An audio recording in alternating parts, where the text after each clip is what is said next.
The call came at 6:47 on a Thursday morning, which was the first sign something was wrong. Carol Harmon didn't get calls before 8. She was a project manager at an architecture firm in Denver, and the people in her life had learned over decades that Carol ran on a schedule. Calls before 8 meant emergencies. Calls before 8 meant the world had stepped outside its lane. She was in her kitchen when her phone buzzed against the granite countertop. Still in her robe, coffee not yet poured, the screen showed a number she didn't recognize, a 406 area code. Montana. She picked it up on the second ring. Ms. Harmon, this is Darlene Sykes. I live about 2 miles east of your daddy's place on Route 9. Carol set down her coffee mug. She knew the name vaguely. A woman with a horse trailer, a blue mailbox. She hadn't been to Billings in 8 months. Is he all right? Oh, he's fine, Darlene said quickly. He's fine. But I thought you should know. There are motorcycles out there, a lot of them. Men in leather vests. They've been coming every Saturday for 3 weeks now and, well, I don't know who else to call. I tried the sheriff's office, but Deputy Larson said there wasn't anything they could do unless your father filed a complaint, and your father won't file anything. You know how he is, and I just thought someone in the family ought to know that there are what look like gang members working on his property. Carol stood very still. Through her kitchen window, the Denver skyline was just beginning to catch the early light. A plane crossed the sky in silence. How many? Last Saturday I counted 22 motorcycles from my porch. 22. Yes, ma'am. And my father, he's letting them. Darlene's voice carried something complicated. Honey, he's been cooking breakfast for them. Carol drove up the same day. She didn't plan to. She had a 9 o'clock meeting about a mixed-use development in Cherry Creek and a 12:30 with a contractor who was already 3 weeks behind, and a 4 o'clock she'd been rescheduling for 2 months. She rescheduled all of it. She threw clothes into a bag without thinking about what she was throwing. She texted her assistant, family emergency, working remote. She backed her car out of the garage and pointed it north on I-25 and drove. It was 8 hours from Denver to Billings if you pushed it. 8 hours of high plains and then the land beginning to fold and rise, the mountains showing up on the western horizon like an announcement. Carol had made this drive so many times in her life that she could do it without thinking. That was the problem. She could do it without thinking, and so she had been doing exactly that. Going 8 months without going home, telling herself he was fine because he said he was fine. Because Walter Harmon said he was fine the way a dam says the water pressure is manageable right up until the moment it doesn't. She thought about the last time she'd seen him. Thanksgiving. She and her husband Greg had driven up with a turkey breast and a bag of groceries. Her father had met them at the door in his work clothes because Walter Harmon did not change out of his work clothes for Thanksgiving or for any other occasion. He'd been polite and stiff and had eaten carefully and asked Greg about his business and answered Carol's questions in complete sentences that revealed nothing. He'd walked them to the car at 8 in the evening and shook Greg's hand and patted Carol's arm once and said, "Drive safe." That was how you knew he loved you. He patted your arm once. If he patted twice, you'd done something extraordinary. She passed through Casper and kept going. The radio played country music and then static and then more country music. She thought about her mother. Margaret Harmon had been a woman of enormous warmth contained in a small body. 5'2" gray hair cut short and practical hands that were always either working or reaching toward someone. She'd had a laugh that was too big for her frame and a stubbornness that was, Carol understood now, the original source of everything stubborn in the Harmon bloodline. Margaret had held the farm together in every way that didn't involve physical labor. She'd kept the books handled, the loans managed, the relationships with feed suppliers and equipment dealers in the 3 part-time hands who'd worked the property during the cattle years. She'd also baked pies and sung hymns off-key and raised 2 children on that land and loved Walter Harmon with a consistency that made it look easy, even though Carol was old enough now to understand it wasn't. Margaret died in September 2019 of pancreatic cancer, diagnosed in July, gone by September. Those 8 weeks were the fastest and slowest of Carol's life. She'd taken leave from work and moved into her childhood bedroom and watched her mother shrink and her father stand very straight beside the bed every single day, holding Margaret's hand, not speaking much, just being there the way a wall is there, fixed, certain, refusing to move. At the funeral, Walter had worn his good suit, the one he kept in the back of the closet for weddings and funerals, and he had stood at the graveside with his hat in his hands and his face set like concrete, and he had not cried. Not a single tear, not in front of anyone.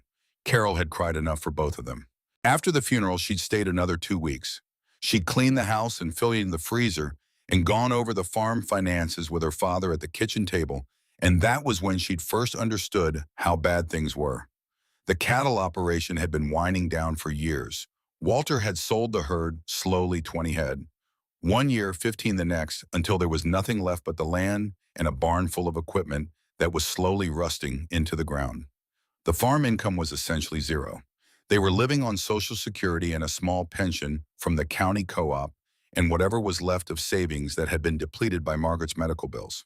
She'd asked her father directly, "Dad, how are you going to manage this?" He'd said, "I'll manage." She'd pushed, "There are programs, there are resources. You could apply for a farm assistance loan. There's a state program for elderly farmers that I'll manage, Carol."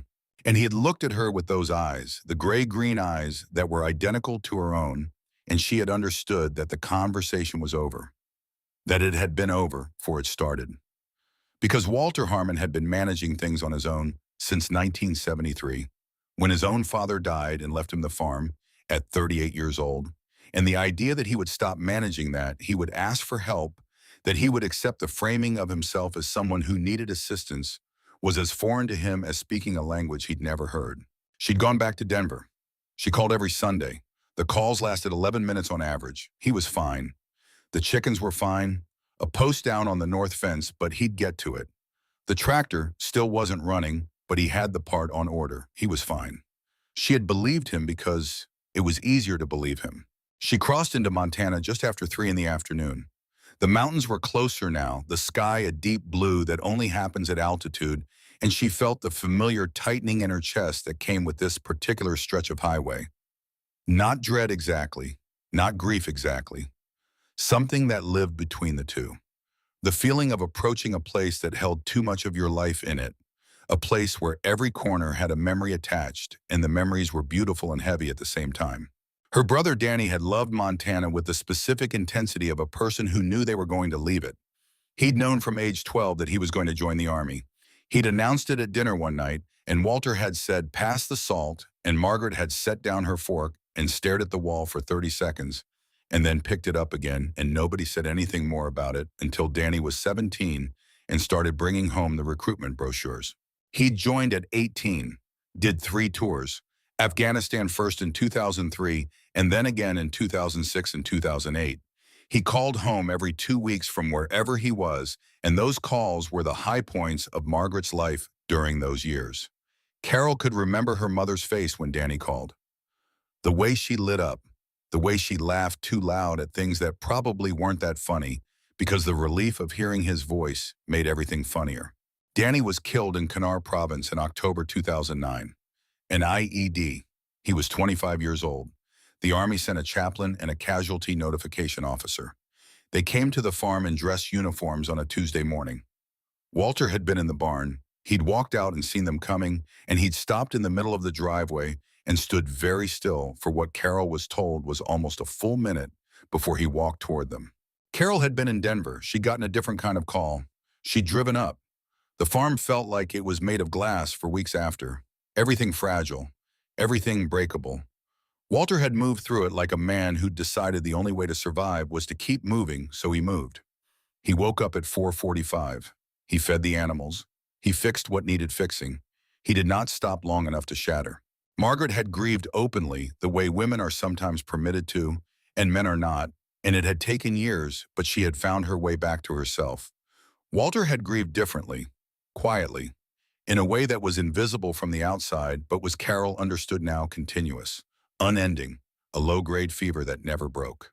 She took the exit off E90 toward Route 9 just before 4 o'clock, and the land opened up around her, big and flat and golden. In the late afternoon light, the kind of landscape that makes you understand why people either love Montana or can't wait to leave it. There is no middle ground here. The sky is too large. The land is too unforgiving. You either belong to it or you don't. Carol had spent 30 years trying to figure out which one she was. She turned onto the county road and the farmhouse came into view a quarter-mile ahead, and she pressed the brake without meaning to because the sight of it stopped her cold. The fence was new. The entire north fence line, which she had last seen sagging into the dirt with rotted posts, was standing straight and clean, new wood bright against the old grass. The mailbox at the end of the driveway had been replaced. The porch, and this was what caught her breath. The porch had been repainted. The peeling gray-white she'd watched deteriorate for years was gone. Fresh white. Clean lines. She sat in her car on the county road for a full 30 seconds. Then she put it back in drive and pulled into the driveway. Walter was on the porch. Of course he was. 70 years of farming had set his internal clock to a frequency that never changed. And late afternoon meant porch time, coffee in hand, watching the light change over the property, the way a man watches something he loves and is afraid of losing. He stood when he saw her car. Even at 90, he stood when someone arrived. Manners were non-negotiable. Carol got out of the car. She looked at her father. He was thinner than she remembered. His face was more deeply lined, the skin loose at his jaw and neck, the curve of his back more pronounced than it had been at Thanksgiving. But he was standing straight enough. His eyes were clear. He was wearing his work clothes. He looked at her with an expression that was equal parts pleasure and suspicion, which was as close to pure happiness as Walter Harmon ever got. "What are you doing here?" he asked. It wasn't unfriendly. It was just Walter. "A woman named Darlene Sykes called me." His mouth pressed into a flat line. Of course she did. Carol came up the porch steps and stopped in front of him. She looked at him for a long moment, at the lines on his face and the steadiness of his eyes, and the hands that held the coffee mug with a slight tremor she didn't remember being this pronounced in November. She said, "I want you to tell me what's going on." He said, "Come inside. I'll put the coffee on." The kitchen was exactly as she remembered it, which was itself a kind of grief. The same curtains her mother had hung, the same calendar on the wall, though it was 3 years out of date and had never been changed, because changing it meant acknowledging the years that had passed without the person who used to change it. The same table with the same 4 chairs, one of which had not been pushed back in since Margaret sat in it last. Walter poured coffee with both hands, wrapped around the pot for stability, and Carol watched him do it and said nothing. He set a mug in front of her and sat down in his chair, the one closest to the window, and looked at her the way he always had, directly, without apology or softness. "I'm going to tell you something," he said, "and I need you to let me tell it through before you start in." She held her mug. She waited. He opened the drawer next to the stove. He reached in past a tangle of rubber bands and batteries and old pens and pulled out a folded piece of paper. He set it on the table between them. Carol opened it, read it again. A foreclosure notice. $68,000, filed in February. It was now the first week of April. "Dad, I was going to handle it." How were you going to handle $68,000? He looked at his coffee. "I haven't figured that part out yet." "You've known since February and you didn't tell me." "You would have worried. I am your daughter. Worrying about you is not a malfunction. It is a function. That is what I am here for." He nodded once. He didn't argue, which was new, which was different enough from every prior version of this conversation that Carol stopped and looked at him more carefully. Something had changed. She could feel it the way you can feel a room where furniture has been moved, even if you can't immediately identify what's different. Something in him had shifted some degree of the iron, and she didn't understand it yet. She said, "Tell me about the motorcycles." He took a long sip of his coffee, set it down, looked at the window. And then Walter Harmon, a man who could go 11 minutes on a Sunday phone call without volunteering a single unsolicited fact about himself, opened his mouth and started at the beginning. It was a Tuesday night 3 weeks ago. He hadn't been sleeping well, which he said, the way other people say, they hadn't been sleeping at all, minimized, compressed into the most manageable version. He'd gotten up at 2 in the morning and gone to the kitchen for water and heard something from the direction of the barn. Not an alarm. Not a crash, just sound, the kind of sound that doesn't belong at 2 in the morning. He'd pulled on his coat and boots, which Carol noticed he described in detail, and she understood that for her father the deliberateness of those actions was important. He had not panicked. He had dressed appropriately and gone to investigate. The barn door was ajar. He'd pushed it open with his shoulder and switched on the overhead light and found 6 men asleep in his hay. 6 of them. Big men, leather vests with patches, motorcycles lined up just inside the barn door out of the rain. One of them had a beard that went to his chest. Another had tattoos covering every visible inch of his forearms. They'd arranged themselves in the hay with a kind of unconscious order boots together, jackets folded, like men who'd spent enough time in rough conditions that they knew how to make a temporary shelter function. They woke up when the light came on. There was a moment of pure stillness, the kind that happens when a situation hasn't yet decided what it's going to be. Walter looked at them. They looked at Walter. He told Carol, "I thought about calling the sheriff. And then I thought they didn't break anything. They didn't touch anything. They just needed a dry place out of the rain." So he went back to the house and started cracking eggs. He made 6 plates, scrambled eggs, bacon, biscuits from a mix he kept in the cabinet, black coffee. He carried it to the porch and went back to the barn door and said, "Breakfast is on the porch if you want it." They came. They sat on the porch steps, in the railing, in the single chair, and ate in complete silence while his 6 chickens walked between their boots, investigating with the fearless curiosity of chickens.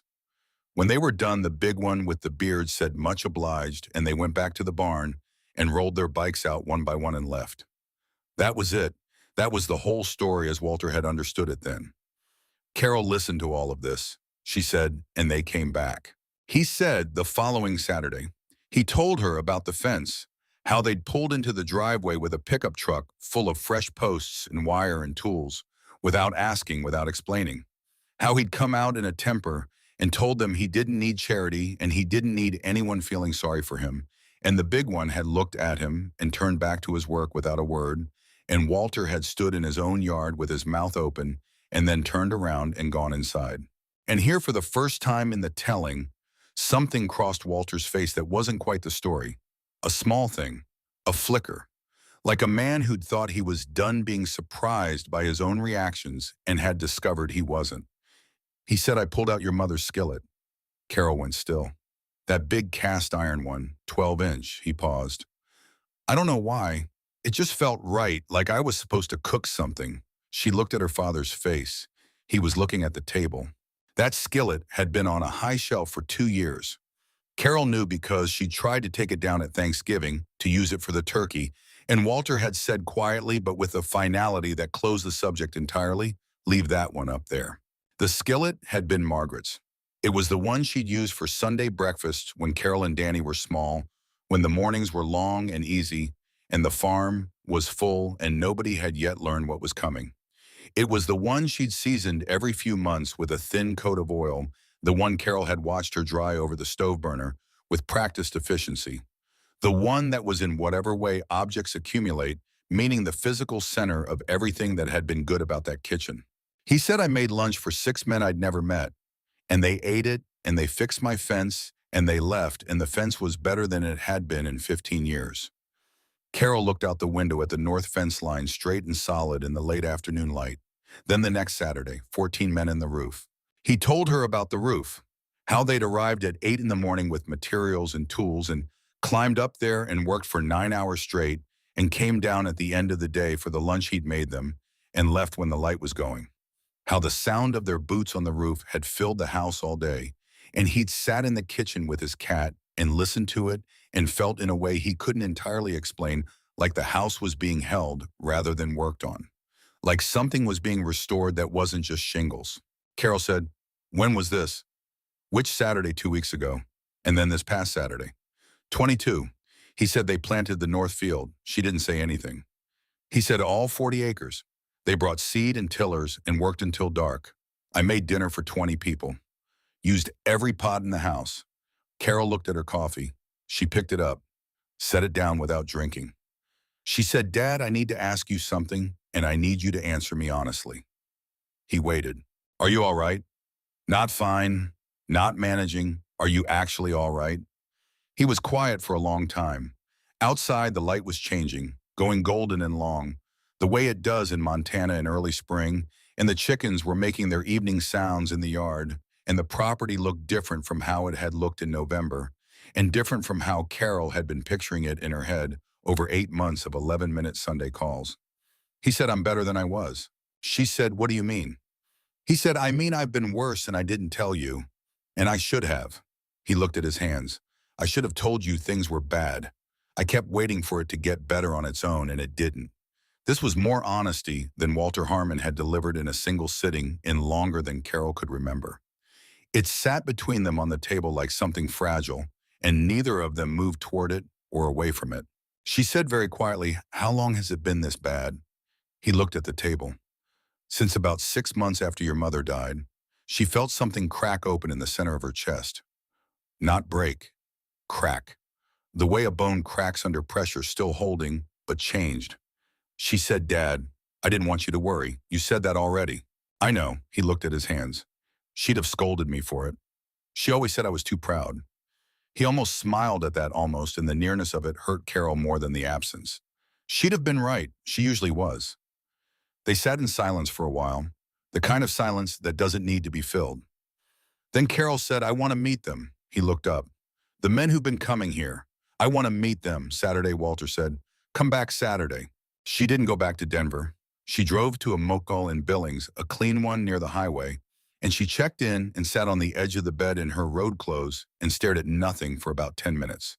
Then she opened her laptop and started working because Carol Harmon, like her father, dealt with difficult emotions by being productive. And it was genetic, and she knew it was genetic, and that knowledge had never once stopped her from doing it. She thought about Danny. This was not unusual. She thought about Danny often in the way you think about someone whose absence has become a permanent fixture of your interior landscape. Not with the sharp grief of the early years, which had been almost physically painful, a missing limb made of memory. More like a background frequency. Always there. Sometimes louder. The particular note that played beneath everything else. She thought about what her father had said, that he'd been worse and hadn't told her. She thought about the foreclosure notice folded in the junk drawer next to her mother's reading glasses. She thought about the skillet on the high shelf and what it meant that Walter Harmon had finally taken it down. She called Greg that night. He listened carefully the way Greg always listened without interrupting. "I think I'm going to be here for a few days," she said. He said, "Do what you need to do." She said, "I don't know what I need to do yet." He said, "That's okay. Figure it out. I'll manage here." She fell asleep with the TV on, which was something she never did at home, and she dreamed of Montana in August, the way the land looked from the top of the ridge above the North Field when she was 10 years old, and Danny was 7, and they used to climb up there in the evenings to watch the sunset and eat whatever they'd pocketed from the dinner table. The way the sky went from blue to orange to purple in about 20 minutes, and the whole valley turned gold below them, and Danny said once with the absolute authority of a 7-year-old that this was the best place in the world. He said it like it was a fact he'd verified. She believed him. Saturday morning, 6 o'clock. Carol was parked on the county road across from the farm in the gray pre-dawn light with a coffee from a gas station that was better than it had any right to be, and she was waiting. She heard them before she saw them. The sound of engines rolling down Route 9 slow and steady, 22 motorcycles in a loose formation, the sound building and then the bikes appearing around the bend in the road headlights in the early gray light. They turned into the driveway one by one, parking in 2 rows along the gravel, the way they apparently always did, and the sound of the engines died one at a time until there was just the morning birds and the quiet. Carol watched from her car. She watched the men climb off their bikes. They were of various ages, various sizes, the common denominator, the leather vests with patches, and the unhurried ease of people who had a task in front of them and knew exactly what they were going to do. A few women too, she noted. 3, maybe 4. Walter came out of the house at 7:15. He was in his work clothes, coffee in hand, and he stood on the porch and looked at the assembled group, the way a general regards his troops, except this general hadn't ordered these troops and wasn't entirely sure why they kept showing up, but had stopped arguing about it. One man walked toward the porch, tall, gray-haired 60s with a face that had seen considerable weather. He walked the way certain men walk when they have decided that nothing is worth rushing. Carol got out of her car. The man on the porch, she assumed this was Duke, the chapter president Walter had mentioned, stopped when he saw her coming up the driveway. He looked at her steadily, not unfriendly, just assessing. Walter looked down from the porch at Carol, then at Duke, then at Carol again. "Duke," he said, "this is my daughter, Carol." Duke looked at her for a moment, then he nodded once, the nod of a man acknowledging a fact. "Ma'am." Carol stopped at the foot of the porch steps. She looked at Duke. She looked at her father. She said, "I'll put the coffee on." in the kitchen making coffee for 23 people with whatever she could find in the cabinets. Walter owned exactly one large percolator and two regular pots, which was not enough but would have to do. Carol thought about the foreclosure notice and the north fence and the roof and the 40 acres of planted field and the 83,000 things that could be said about the situation she was standing in the middle of, and then she just made the coffee. Duke came to the back door while the others were moving past the house toward the north field. He knocked, which surprised her. Walter, she thought, probably hadn't expected knocking either. She opened the door. He was holding his hat in his hand. She wasn't sure why that surprised her, maybe because she'd assumed men like this didn't take their hats off, which told her something about the assumptions she'd been walking around with. She let him in. Walter was at the table with his coffee and his cat on his lap, and when Duke came in, he looked up and the two of them exchanged a look that Carol couldn't entirely read, but recognized as the look of two men who have been through something together and are still figuring out what to call it. Duke sat down. He did not accept coffee when she offered it, just shook his head once. He said to Walter, "I got something to tell you." "I probably should have said before now." Walter said, "All right." Duke said, 3 weeks ago when we rode in out of the rain. That wasn't the first time I've been to this property." Walter's expression didn't change. He waited. Duke said, "My brother Garrett served with your son in Kunar, 2009. The kitchen was very quiet. Duke said Garrett didn't come home either." Walter's hands on his coffee mug went still. He looked at Duke for a long time. The cat shifted on his lap and resettled. Outside, the sound of the bikers beginning work in the north field carried faintly through the window. Duke said, "I knew about this farm. Garrett mentioned it in his letters. Said Danny Harmon used to talk about it. About the land, the cattle, the big sky. Said it sounded like a place a man could breathe. He said it like he was homesick for a place he'd never been." Carol was standing against the kitchen counter. She was holding a dish towel and she didn't realize she'd picked it up. Duke said, "After Garrett died, I looked up Danny Harmon's family, found the address of the farm. I drove past it once, maybe 2 years later, just to see it. I wasn't going to stop. I didn't stop. I just drove past and kept going because I didn't know what I would have said." He was quiet for a moment. Duke said, 3 weeks ago when the rain came and we were on that stretch of Route 9 and Eddie noticed the barn, I recognized the driveway. I didn't say anything to the others. I just thought we need a dry place for the night, and I knew there was a barn here. That part was practical." He looked at his hands, big hands scarred across the knuckles, the hands of a man who had spent decades doing hard things. He said, "But I want you to know that when you came out of that barn in the dark and decided to make us breakfast, instead of anything else, that wasn't something I expected. And what happened after?" He paused. "I can't say exactly why we came back. I can only tell you that when a man that old living alone like that decides to feed you instead of fear you, it does something to a group of men. It makes them want to be worth the meal." Walter said nothing for a long time. His hand moved slowly over the cat's back. Outside, the birds sang and the field workers moved in the distance, and the spring light fell through the kitchen window the way it always had, the same angle, the same quality of light that had fallen in this kitchen for 100 years.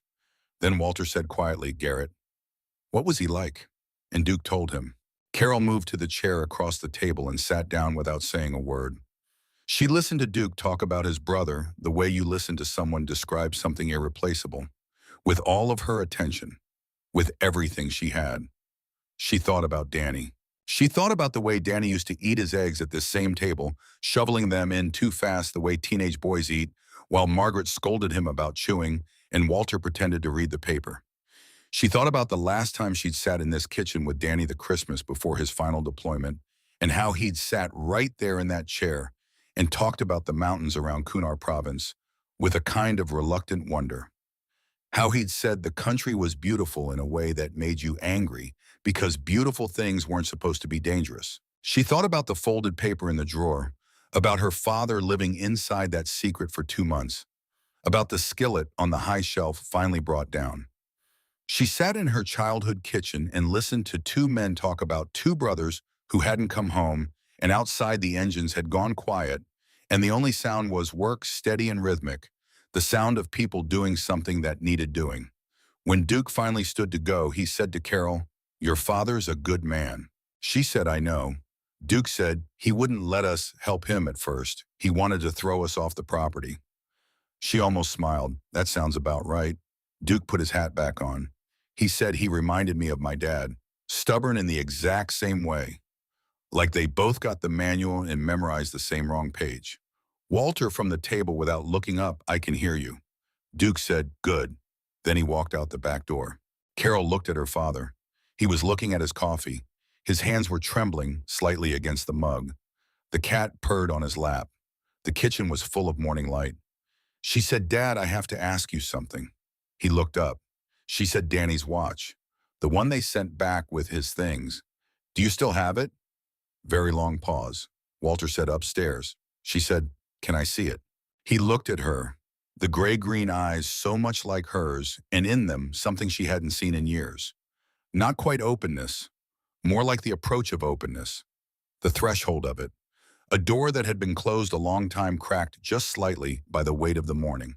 He said, after we feed everybody. She nodded, after. She went to the stove and picked up her mother's cast iron skillet and felt the weight of it seasoned and certain warm from a burner that had been cold for too long. She looked at it for a moment, and then she looked at the eggs on the counter and the bacon in the refrigerator and the flour in the cabinet.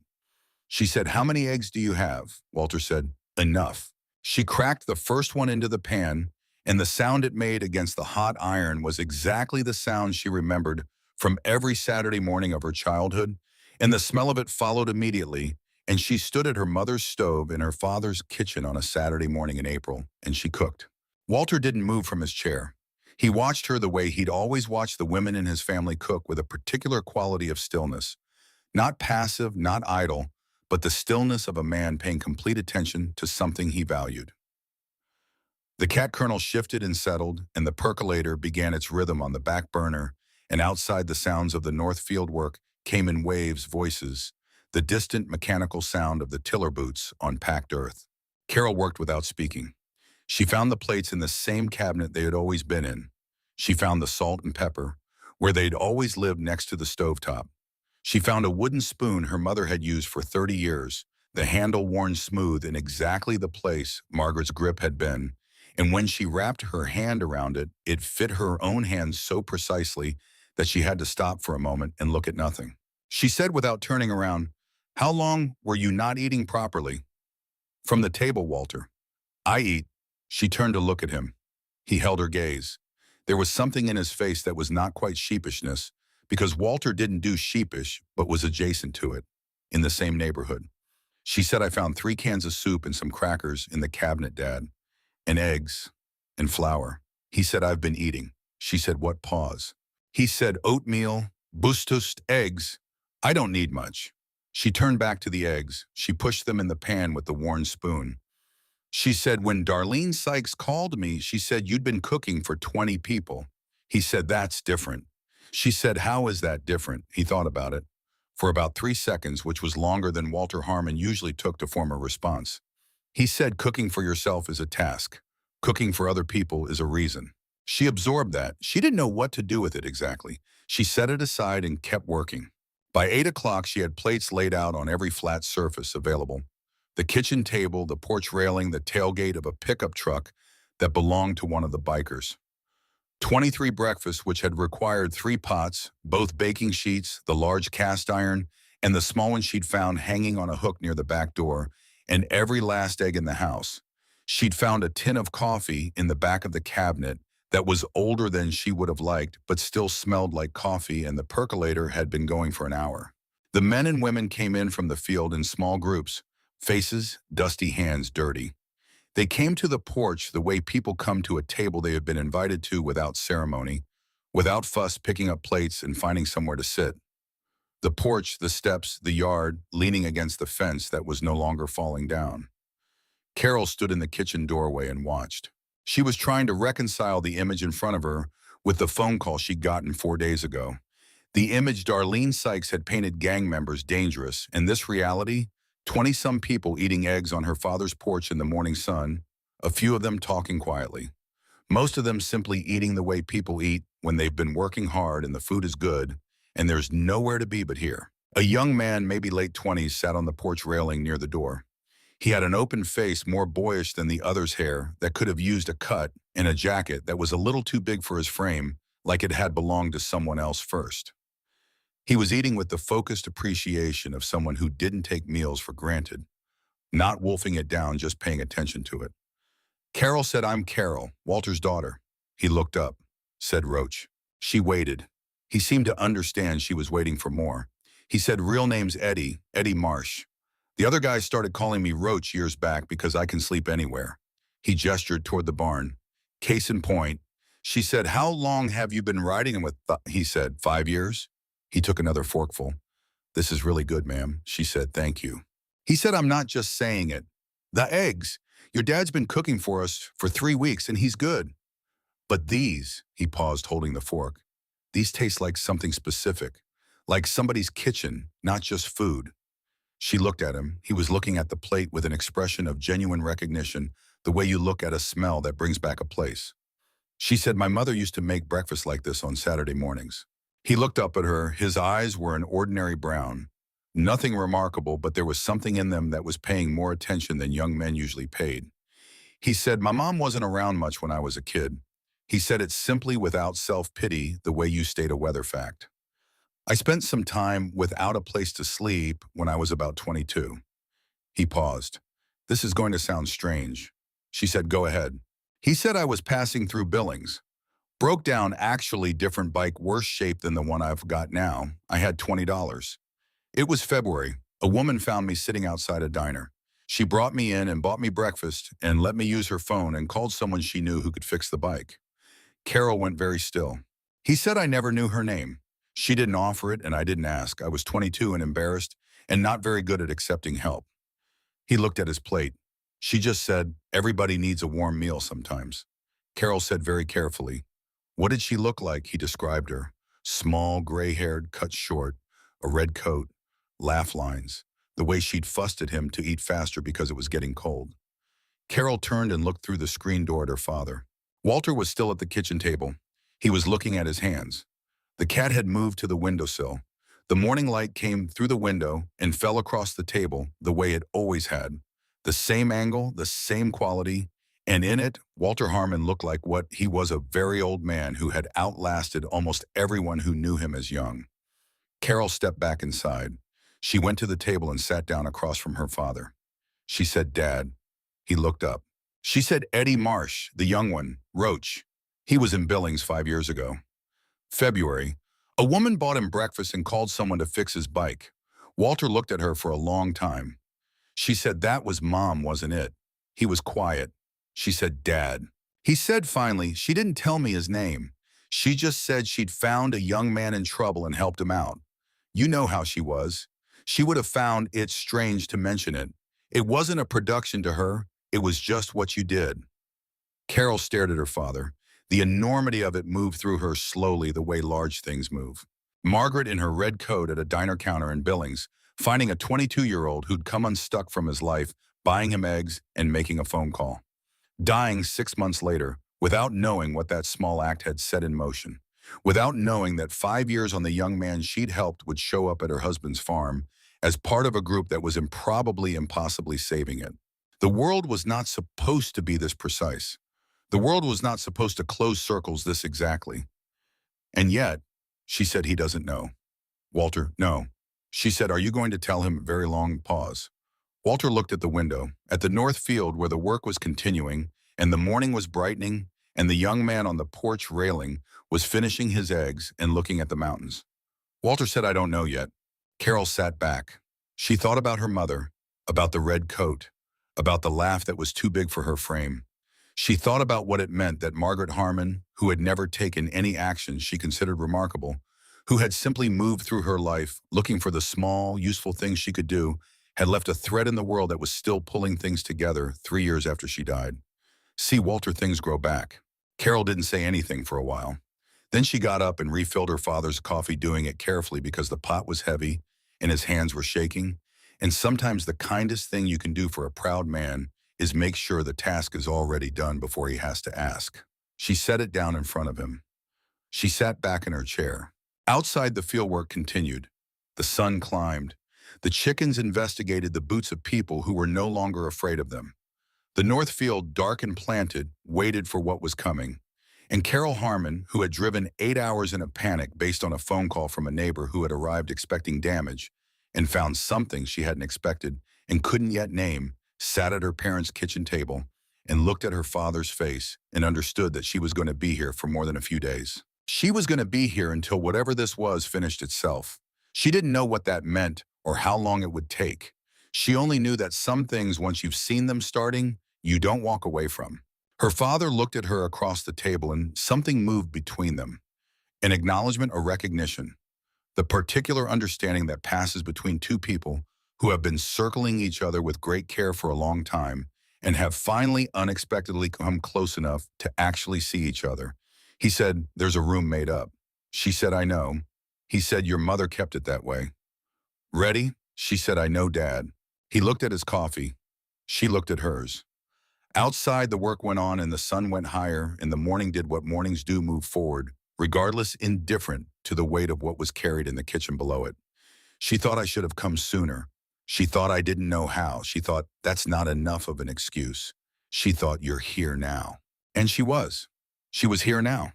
In her mother's kitchen, with her father's cat winding around the table legs, and her mother's skillet cooling on the stove, and 20-some strangers eating eggs on the porch, and the north field dark and planted, and the fence straight and true, and whatever was going to happen next still out ahead of them, unknown. She got up and began clearing the plates. Carol stayed. She told Greg she'd be there through the weekend, at minimum. He said okay. She told her assistant she was working remote through next week. Her assistant, who had worked with Carol for 7 years and had never once known her to take unscheduled leave, replied with a single word, "Okay." That single word probably contained more unasked questions than a full paragraph would have, but Carol was grateful for the restraint. She moved into her childhood bedroom. The room was small and exactly as her mother had left it, curtains washed, and pressed a quilt on the bed that Carol remembered from high school, a small oval mirror on the dresser that had a crack along one edge that had been there for decades. Her mother had made a point of keeping the guest rooms ready. "We don't know when people will need a place," she used to say. "Doesn't cost anything to be prepared." Carol put her bag in the corner and sat on the edge of the bed and looked at the room. Everything in it was quiet in the way rooms are quiet when they've been waiting. She spent Sunday helping her father with the morning routine. Fed the chickens, swept the porch, checked the water level in the barn trough, though there were no animals that needed it anymore, habit preserving the gesture. She watched Walter move through his 4:45 sequence with the practiced slowness of age, each step deliberate, each action exactly where it had always been in the order of things. He was slower than he'd been in November. She registered it now, the way she hadn't registered it at Thanksgiving, when she had been too wrapped in the effort of being cheerful and managing the visit to see what was actually in front of her. She said nothing about it. She just moved alongside him, did what needed doing without making a production of it, learned the current shape of the farm's morning, the way you learn a piece of music by sitting next to someone who already knows it. On Sunday afternoon, she sat at the kitchen table with the foreclosure notice and her laptop and her phone, and she spent 4 hours on the phone with the county agriculture office, the State Farm Assistance Program, a legal aid organization that handled rural property cases, and a bank in Billings that was not the bank that held the loan. She gathered information with the systematic efficiency that was, she supposed, the one quality she'd inherited equally from both parents: Margaret's organizational instincts and Walter's refusal to accept a situation without fully mapping its dimensions first. The situation was not good, but it was not impossible. That was the most useful thing she could say about it. The $68,000 was real, and the timeline was real, and the options were limited. But there were options. She wrote them down in a column on a legal pad and did not show the list to Walter. Not yet. That night, she went upstairs and stood outside the door to her parents' bedroom, her father's bedroom now. She stood there for a moment and then knocked once. His voice from inside, "Come in." He was sitting on the edge of the bed in his pajamas, in his undershirt, the reading lamp on beside him, a book open on his knee that she could tell from his expression he hadn't been reading. The room smelled of him, clean and familiar, the particular smell of a person you've known your whole life and of something else older. The ghost of her mother's face cream, that still lived in the vanity, probably always would. On the nightstand beside the lamp, and a glass of water, and the book, there was a watch. Carol looked at it, small and plain military issue with a dark canvas strap. It had been replaced at some point, the original having worn through. The crystal was scratched. The face was still clear. The hands had stopped. She moved to the nightstand and picked it up carefully. It was lighter than she expected. She turned it over. On the back, in small, stamped letters, C.P.L.D., Harmon. She looked at her father. He looked at the window. She said, "When did you stop winding it?" He said, "About a year ago." He paused. Seemed right to let it stop. She held the watch in both hands. She thought about the Saturday mornings when Danny used to clatter down the stairs late, always late, pulling his jacket on, telling their mother he'd eat breakfast in the truck, and Margaret calling after him that breakfast in the truck was not breakfast, it was a snack with poor posture. She thought about the last time she'd seen him at Christmas 2008, and how he'd hugged her at the door when she left and said, "See you in April." He'd meant it as a certainty. He was 24. At 24, the future still looked certain. She set the watch back on the nightstand, very gently, exactly where it had been. She said, "I didn't know you kept it there." He said, "I didn't tell you." She said, "Why?" He thought about it. He said, "Because if I told you, we'd have to talk about him. And I didn't know how to talk about him without breaking something I needed to keep together." She looked at her father, at the deep lines of his face in the lamplight, at the hands folded on his knee, unsteady but still always still, when he made them be. She said, "Duke's brother was with him. I know that now." She said, "Does it help knowing that pause?" He said, "It helps that someone else carries it, even a little." She sat down in the chair across from the bed, the one where Margaret used to sit to put on her shoes. She said, "I carry it too, Dad." He looked at her, the gray-green eyes. He said, "I know, sweetheart." It was the first time he'd called her that in years, maybe a decade. She wasn't sure. The word landed in the room and neither of them moved. She said, "We should have talked about him more." He said, "Yes." She said, "We should have talked about a lot of things more." He said, "Yes." He reached over and turned off the reading lamp, and the room went to the gray dark of a Montana night, the window holding a faint silver light from the moon. He said, "Go to sleep, Carol." She said, "Good night, Dad." She went to her room. She lay on the quilt in the dark and didn't sleep for a long time. And when she finally did, it was the deep sleep of someone who has been carrying something heavy for a long distance and has finally briefly set it down. The second weekend came. Saturday morning brought the engines at 7 o'clock, the same 22, the same formation, the same unhurried disembarkation in the driveway. Carol was on the porch with 2 cups of coffee when Duke walked up the path. She handed him one. He took it, looked at her.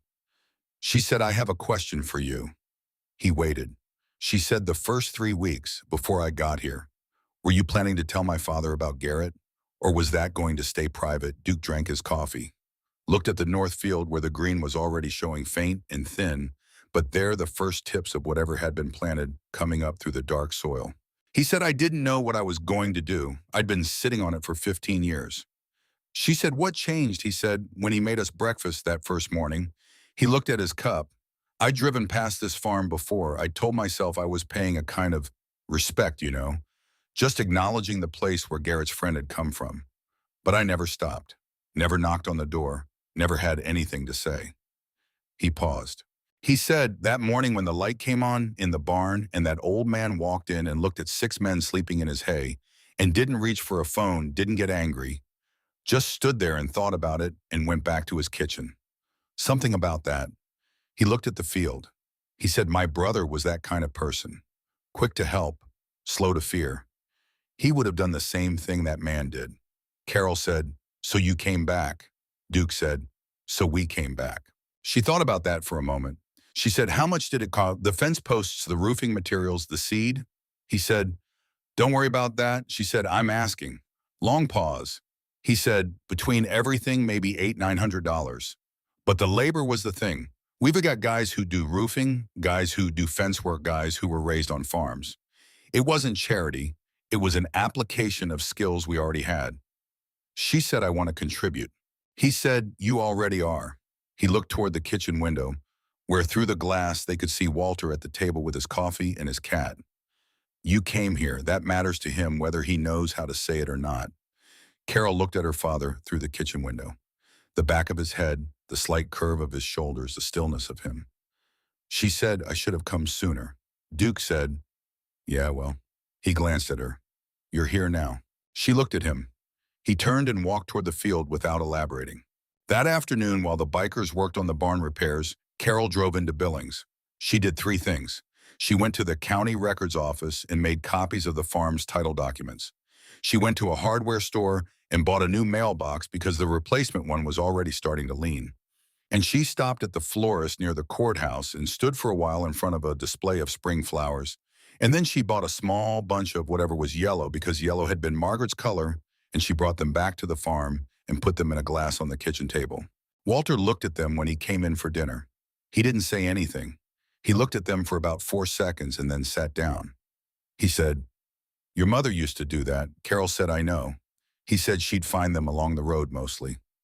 Wildflowers. She didn't see any reason to buy them when they were right there. Carol said, I didn't find any along the road. He said, no, it's too early yet. Give it another month. He looked at the flowers again. The cat jumped up to investigate them, and he pushed it gently away without looking. He said, she would have liked this week. Carol looked at him. This week, he said all of it. He waved a hand vaguely toward the window. The people, the noise, the cooking, the mess of it. She liked when things were full. When the farm was all the way going 40 cattle hands, coming and going, she was at her best. She needed people around her to function at full power. He paused. He said, I'm more like Danny in that way. I can run quiet for a long time. Carol said maybe too long. He said maybe. They ate dinner in a silence that wasn't uncomfortable. The trouble started the following morning. Carol was in the kitchen at 8 when she heard tires on the gravel. She looked out the window and saw 3 pickup trucks pulling into the driveway. Not the bikers' trucks, different vehicles. She recognized one of them, a green Ford with a dent in the front passenger door. It belonged to a man named Dale Foster, who ran the grain co-op and had known her father since before she was born. She went to the front door. Walter had already come out of the barn and was standing in the yard. There were 6 men climbing out of the trucks, business owners, farmers. She recognized most of them. Men who had been part of the fabric of this county for as long as she could remember. Men who had stood at her mother's graveside. Men who had brought casseroles in those first weeks and then stopped coming. She had been 12 when she first understood how the world worked like that, how crisis brought people together, and then time pulled them apart, and she had never quite forgiven it. She stood in the doorway. Walter stood in the yard. Dale Foster was the one who spoke. He was a big man going heavier with age, a careful face, a man who chose his words slowly and didn't often choose wrong ones. Walt, we need to have a conversation, Walter said. About what? Dale looked at the barn where the sound of work was still coming. He looked at the motorcycles parked along the fence, the tools laid out near the barn door, the general evidence of 20-some people who'd been working on this property for 3 weekends running. He said, people are talking. Walter said, people always talk. Dale said, they're worried about you. Walter said, nobody was worried about me for 3 years. Dale's jaw tightened. He said, Walt, I know you're angry. Walter said, I'm not angry. I'm tired. He looked at the line of men. I'm tired of people being worried about me now when they couldn't be bothered to come out here when I was doing bad. When my roof was leaking and my fence was down and I couldn't keep the tractor running. He paused. Were any of you here then silence? The specific silence of men who know the answer and don't like it. Carol watched from the doorway. She saw the bikers beginning to drift from the barn, noticing the trucks not approaching just aware. Duke was among them. He stood back, arms loose at his sides, and watched. Dale said, we should have done better. Walt, I know that. Walter said yes. Dale said, but these men, he lowered his voice, though not enough that Carol couldn't hear. These are Hell's Angels. This is a criminal organization. We have no idea what they want from you or what they're after. Walter looked at Dale. He said, they fixed my fence. They fixed my roof. They planted 40 acres. He paused. What do you think they're after? Dale looked at his boots. Duke stepped forward then. Not aggressive, just present. He stopped 10 feet from the group and looked at each of the men in turn and unhurried, giving each one his full attention, and something about the thoroughness of it made the men shift. Duke said, You want to tell me what you think is happening here? Dale looked at him. We don't know what's happening here. That's the issue. Duke said, what do you see when you look at this farm? Dale looked at the fence, the roof, the field. He said, I see it's in better shape than it's been in a while. Duke said, yeah. Dale said, that doesn't mean we know your intentions. Duke said, I don't have intentions. He said it evenly. An old man made us breakfast when he didn't have to. We came back. That's the whole story. He looked at the group. He said, I'm going to ask you something, and I want you to think before you answer. He looked at each man in turn. When did any of you last come out here? Not drive past. Come out, knock on the door, sit down with him.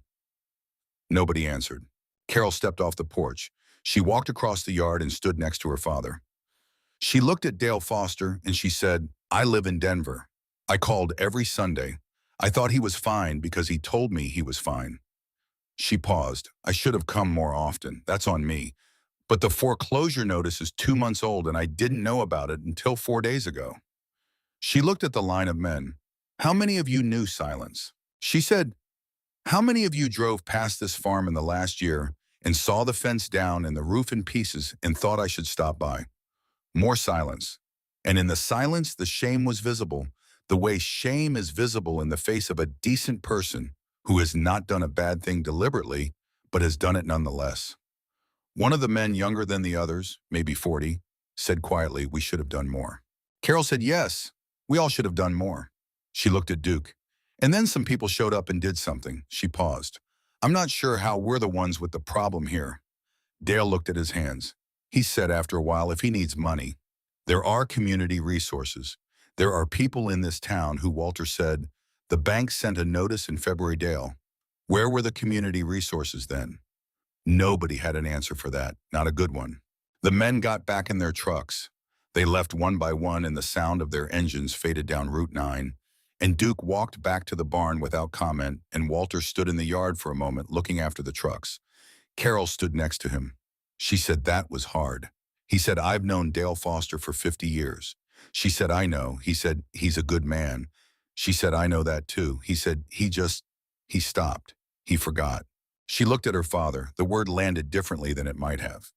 He said, people forget. They don't mean to. They just do. She said, is that supposed to make it better? He thought about it. He said, it makes it make sense. That's not the same as better. That evening, Carol sat on the porch with her phone and called Greg. She told him about the confrontation with the local men, about Duke's question, about the silence that had answered it. Greg said, how's your dad doing with all of it? She said, better than I expected. Worse than he's letting on probably, but better. Greg said, and you? She said, I don't know yet. She looked out at the north field, dark now, the first green already invisible in the evening. I keep thinking about the timeline. 3 years. He was alone out here for 3 years and I called every Sunday for 11 minutes. Greg said, Carol. She said, don't tell me it's not my fault. He said I wasn't going to. I was going to say, you're here now. She was quiet. He said, that counts. She said, Duke said the same thing. Greg said, then maybe it's true. She went to bed early that night. She lay in the dark and thought about her mother in a red coat at a diner counter, finding a young man who needed a warm meal and help, and doing the small, simple thing without expecting anything to come of it. Not knowing anything would come of it. Just doing what seemed right because it seemed right. She thought about Walter walking into a barn at 2 a.m. and finding 6 strangers in his hay and deciding to make eggs. Not because he was looking for connection. Not because he understood what he was setting in motion. Just because there were hungry people and he had eggs and that was the decision in front of him. She thought about the small decisions, the ones that seem like nothing, the ones that turn out to be everything. On Tuesday of that week, something shifted. The Saturday after the confrontation, 30 motorcycles came down Route 9. 3 additional from a Chapter 2 counties north. Apparently word had traveled internally.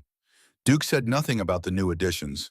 They simply arrived and were incorporated into the work as if they'd always been there. They were finishing the barn that day, the south wall, which had needed new boards for years, the wood having rotted at the base from a drainage problem that no one had fixed. 2 bikers spent the entire morning on the drainage problem alone before the lumber work could even begin. At noon, Roach came to the back door and knocked the way he always knocked, 3 times firm. Carol stepped out onto the back step with him.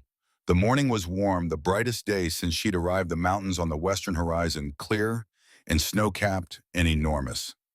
He said, "Can I talk to you for a second?" She said, "Go ahead." He said, "I've been thinking about something since last Saturday." He looked at the mountains. "When you told me about the woman at the diner." She waited. He said, "Was that his wife?" She looked at him. He looked back. His face was open the way that some faces are, without the protective layer that most adults accumulate, the thing that keeps their reactions from being fully read. She said, "We think so." "Yes." He was quiet for a moment. He said, "She died." She said, "3 years ago, cancer." He looked at the mountains. He said quietly, "I thought about her over the years, more than I probably should have given. She was just a stranger who bought me breakfast." He paused. But it wasn't just breakfast. It was the specific way she did it, like it wasn't a favor. Like it was just what you did when someone needed something and you had it. Carol looked at the mountains. He said, "I want to do something for him, for your dad, something I can do specifically. Not just the barn work that's everybody, something just me." She thought about it. She said, "Can you fix a tractor?" He blinked. She said, "It's been sitting dead in the side yard for 2 years. Fuel pump issue, my dad says." He said, "I can look at it." She said, "Then look at it." He went and looked at it. He came back 40 minutes later and told her it wasn't only the fuel pump, it was also the fuel filter and a cracked fuel line. And if she could get the parts, he could have it running by end of day. She drove to an equipment dealer in Billings and bought the parts. She came back. Roach spent 4 hours on his back under the tractor with tools borrowed from Duke's saddlebag, which apparently contained a more complete toolkit than most garages. At 4:15 in the afternoon, the tractor turned over. The sound of it hit Walter where he was standing near the barn door. He turned and looked at the tractor, looked at it running, looked at the young man climbing out from underneath it, wiping his hands, looking pleased. Walter walked over. He stood in front of the running tractor. He put his hand on the hood and felt the vibration of the engine through his palm. He looked at Roach. He said, "How much do I owe you?" Roach said nothing. Walter said, "I don't take charity." Roach looked at him for a moment. He said, "It's not charity, Mr. Harmon." He paused. "It's for Margaret." Walter's expression didn't change, but something behind it changed, something deep in the architecture of the face. He said, "What did you say?" Roach told him. Straightforward. The diner in February 5 years ago, the red coat, the breakfast, the phone call for the bike repair, what she'd said at the end, what he'd thought about in the years since. Walter stood with his hand on the running tractor and listened. He did not move for the entire telling. When Roach was done, Walter was quiet for about 30 seconds. Then he took his hand off the hood. He looked at Roach. He said, "She never told me your name." Roach said she didn't know it. "I should have told her." Walter said she wouldn't have kept it anyway. He paused.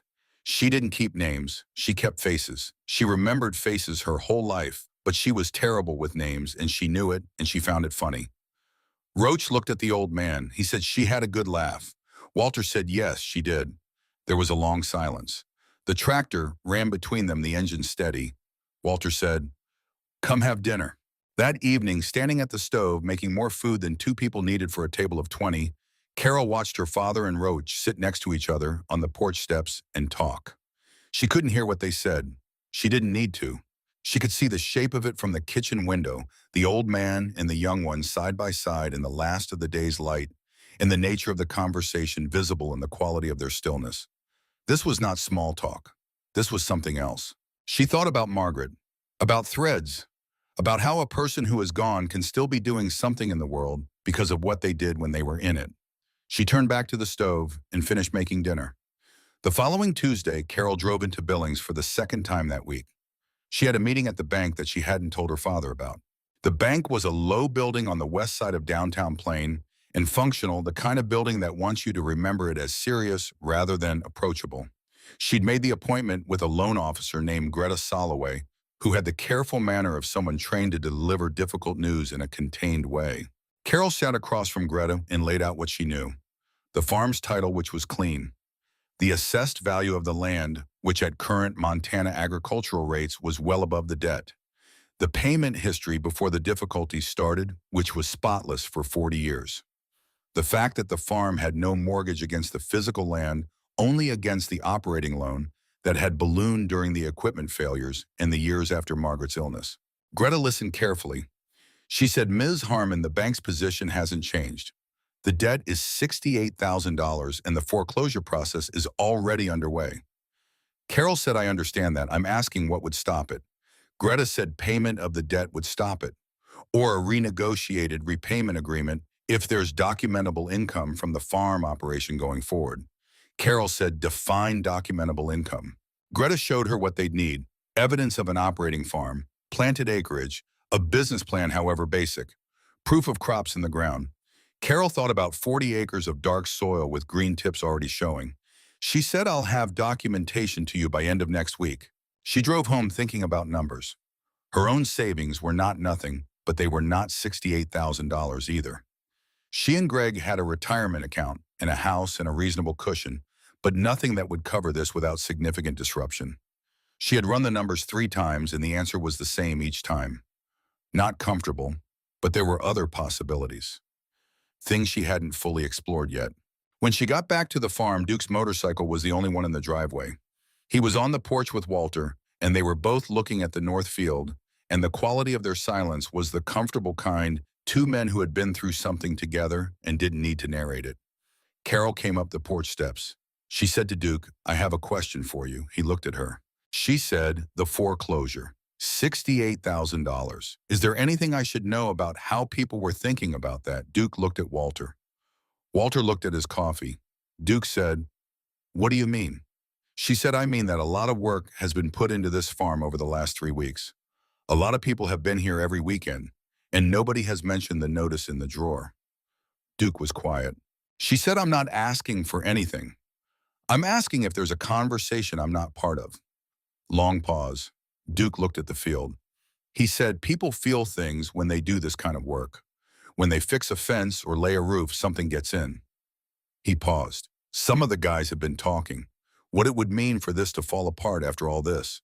For the old man to lose the farm anyway. Carol looked at Walter. Walter was looking at the field, and his face was set in a way she couldn't read. She said, and Duke said, and nothing has been decided, but people have been talking. She nodded. She sat down in the third porch chair and looked at the field. She said the bank needs documentation of farm income. The 40 acres are planted. If the crop comes in, that's income. That could support a repayment plan. Duke said, what did they plant? She blinked. She realized she'd been looking at the green every day without asking what it was. She looked at Duke. He said winter wheat, about 32 acres of it. The other 8 are hay. He paused. I asked the guys what would work best for this kind of soil at this time of year. There's a man in our chapter, Marcus grew up on a wheat farm in Kansas. He said if we got the soil right and got it in before the last frost, we'd have a harvest window in late summer. She looked at the field. She said, you planned the crop. He said, we planned the crop. She looked at Walter. Walter was looking at the field with an expression she hadn't seen before. She tried to find a word for it. Not gratitude, not quite. Something older than gratitude. The look of a man seeing his land alive again after a long winter. A man who had spent 3 years watching things fail and was watching possibly something begin. She said, my mother would have cried. Walter said quietly, she would have, yes. She said you would have told her not to. He said I would have tried. She said it wouldn't have worked. He almost smiled. Almost. Just the edge of it at the corner of his mouth, familiar and unreachable, and then gone. That evening, Carol sat at the kitchen table with her laptop and worked for 3 hours on the farm documentation. She pulled the county's agricultural records, the soil assessment, the historical crop yield data for that section of Montana in comparable years. She built a spreadsheet. She wrote a 1-page summary that Greta Soloway could put in front of a loan committee. At 10 o'clock, she closed the laptop and sat in the kitchen quiet. She thought about what Duke had said. People have been talking. She thought about 22 people, 30 people coming every weekend, giving their labor, giving their tools, giving their materials. She'd estimated the materials alone at several $1,000s over 3 weeks. The labor, if you valued it, was an order of magnitude more. She thought about what it would mean to people who'd done that work to watch the farm go into foreclosure anyway. She understood then that the question wasn't going to be whether someone did something about the debt.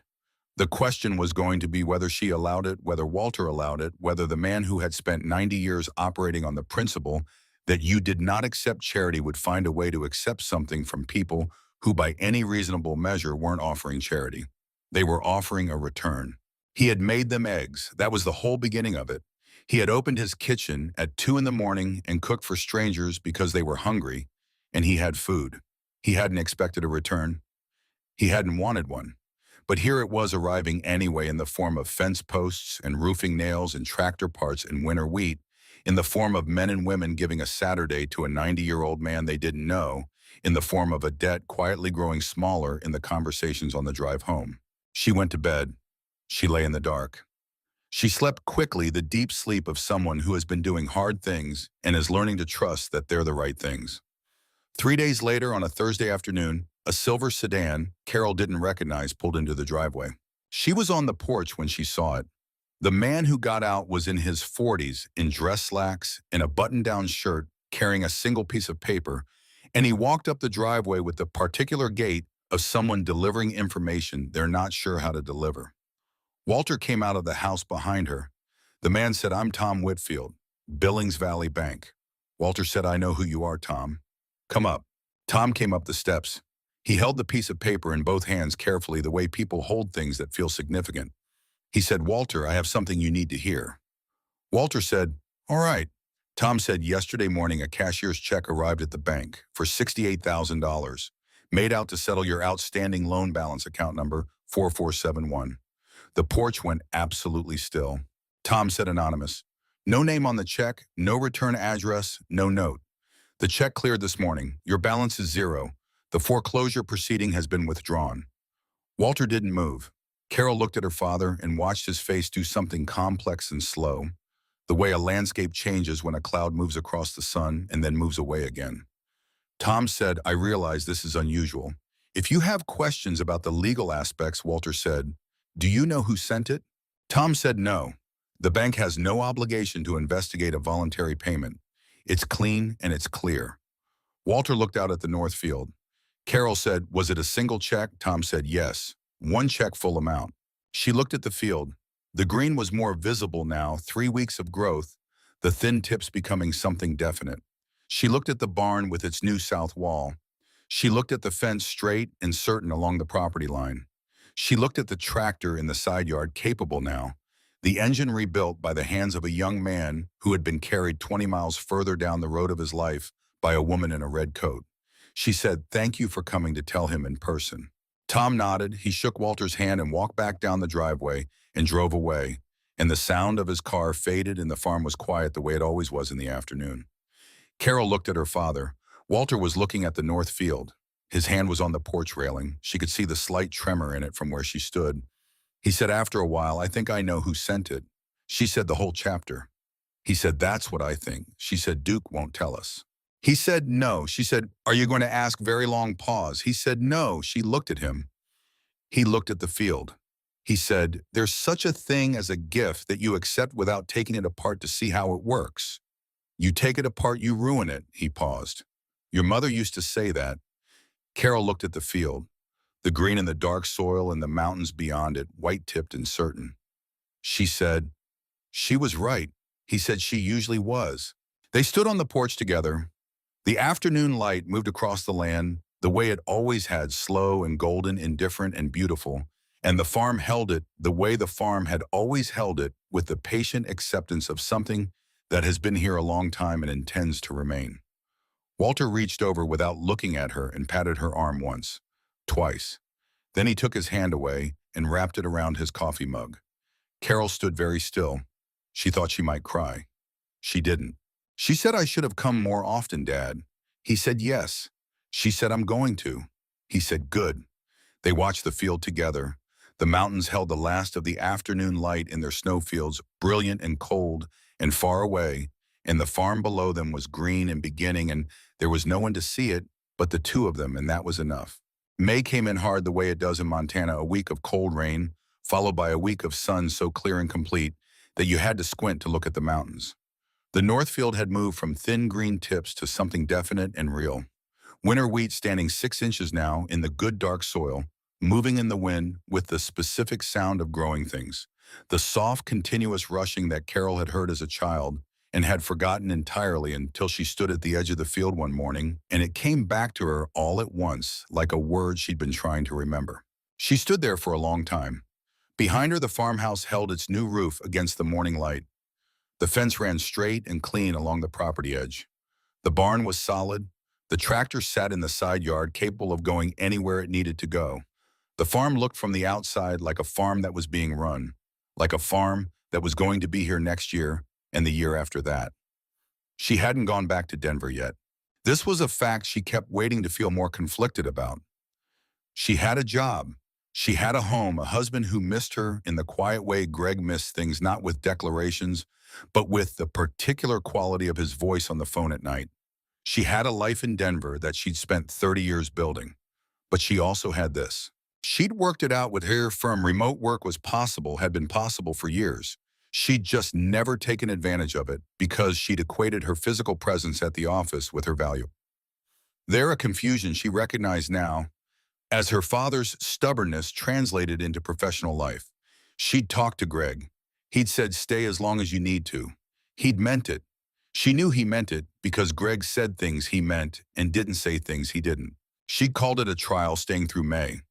She was not sure anymore that the trial had an end date. She realized, becoming a person who lived partly on a farm in Montana, this was not something she had planned. It was something that was happening to her the way certain things happen, not through decision exactly, but through the accumulated weight of days in a place until the place becomes part of you again. She had spent a lot of her adult life trying to be not from here, not in any deliberate or hostile way. She hadn't disowned Montana or the farm or her past. She'd just been somewhere else, and somewhere else had been her life. But something about this spring, about the combination of the foreclosure notice and the strangers in the barn and her father's hands on the coffee pot and Danny's watch on the nightstand, had tipped something inside her that she hadn't known was balanced. She was from here. She was still from here. That was not a loss. The reporter came on a Wednesday. She was young, mid-20s, short hair, a reporter's instinct for silence, which meant she knew when to stop talking and let other people fill the space. Her name was Amy Crane, and she wrote for the Billings Gazette, and she'd heard the story from, she said, about 6 different people, all of whom told it differently, but agreed on the essential shape of it. Walter had said yes this time. Carol had been surprised. She'd asked him about it the night before, and he'd thought about it for a long time and then said, "People should know." He paused. About the farm, about what these men did.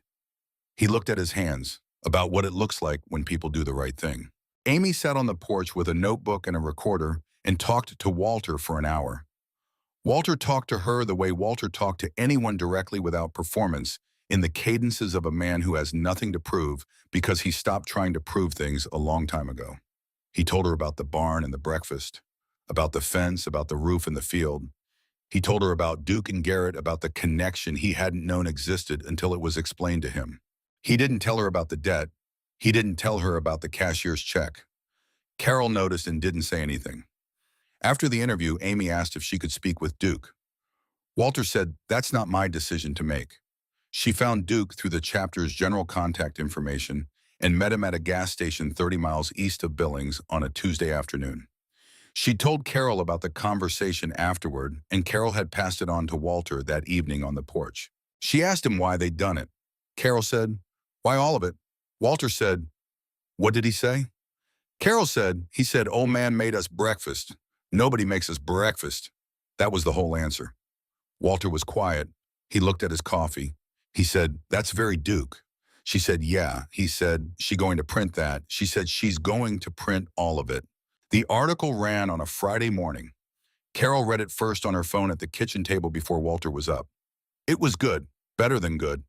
Amy Crane had written it with a specificity that earned its emotion, describing the farm and the man and the morning with the kind of observed detail that meant she'd paid attention to the actual thing rather than the story she'd expected to find.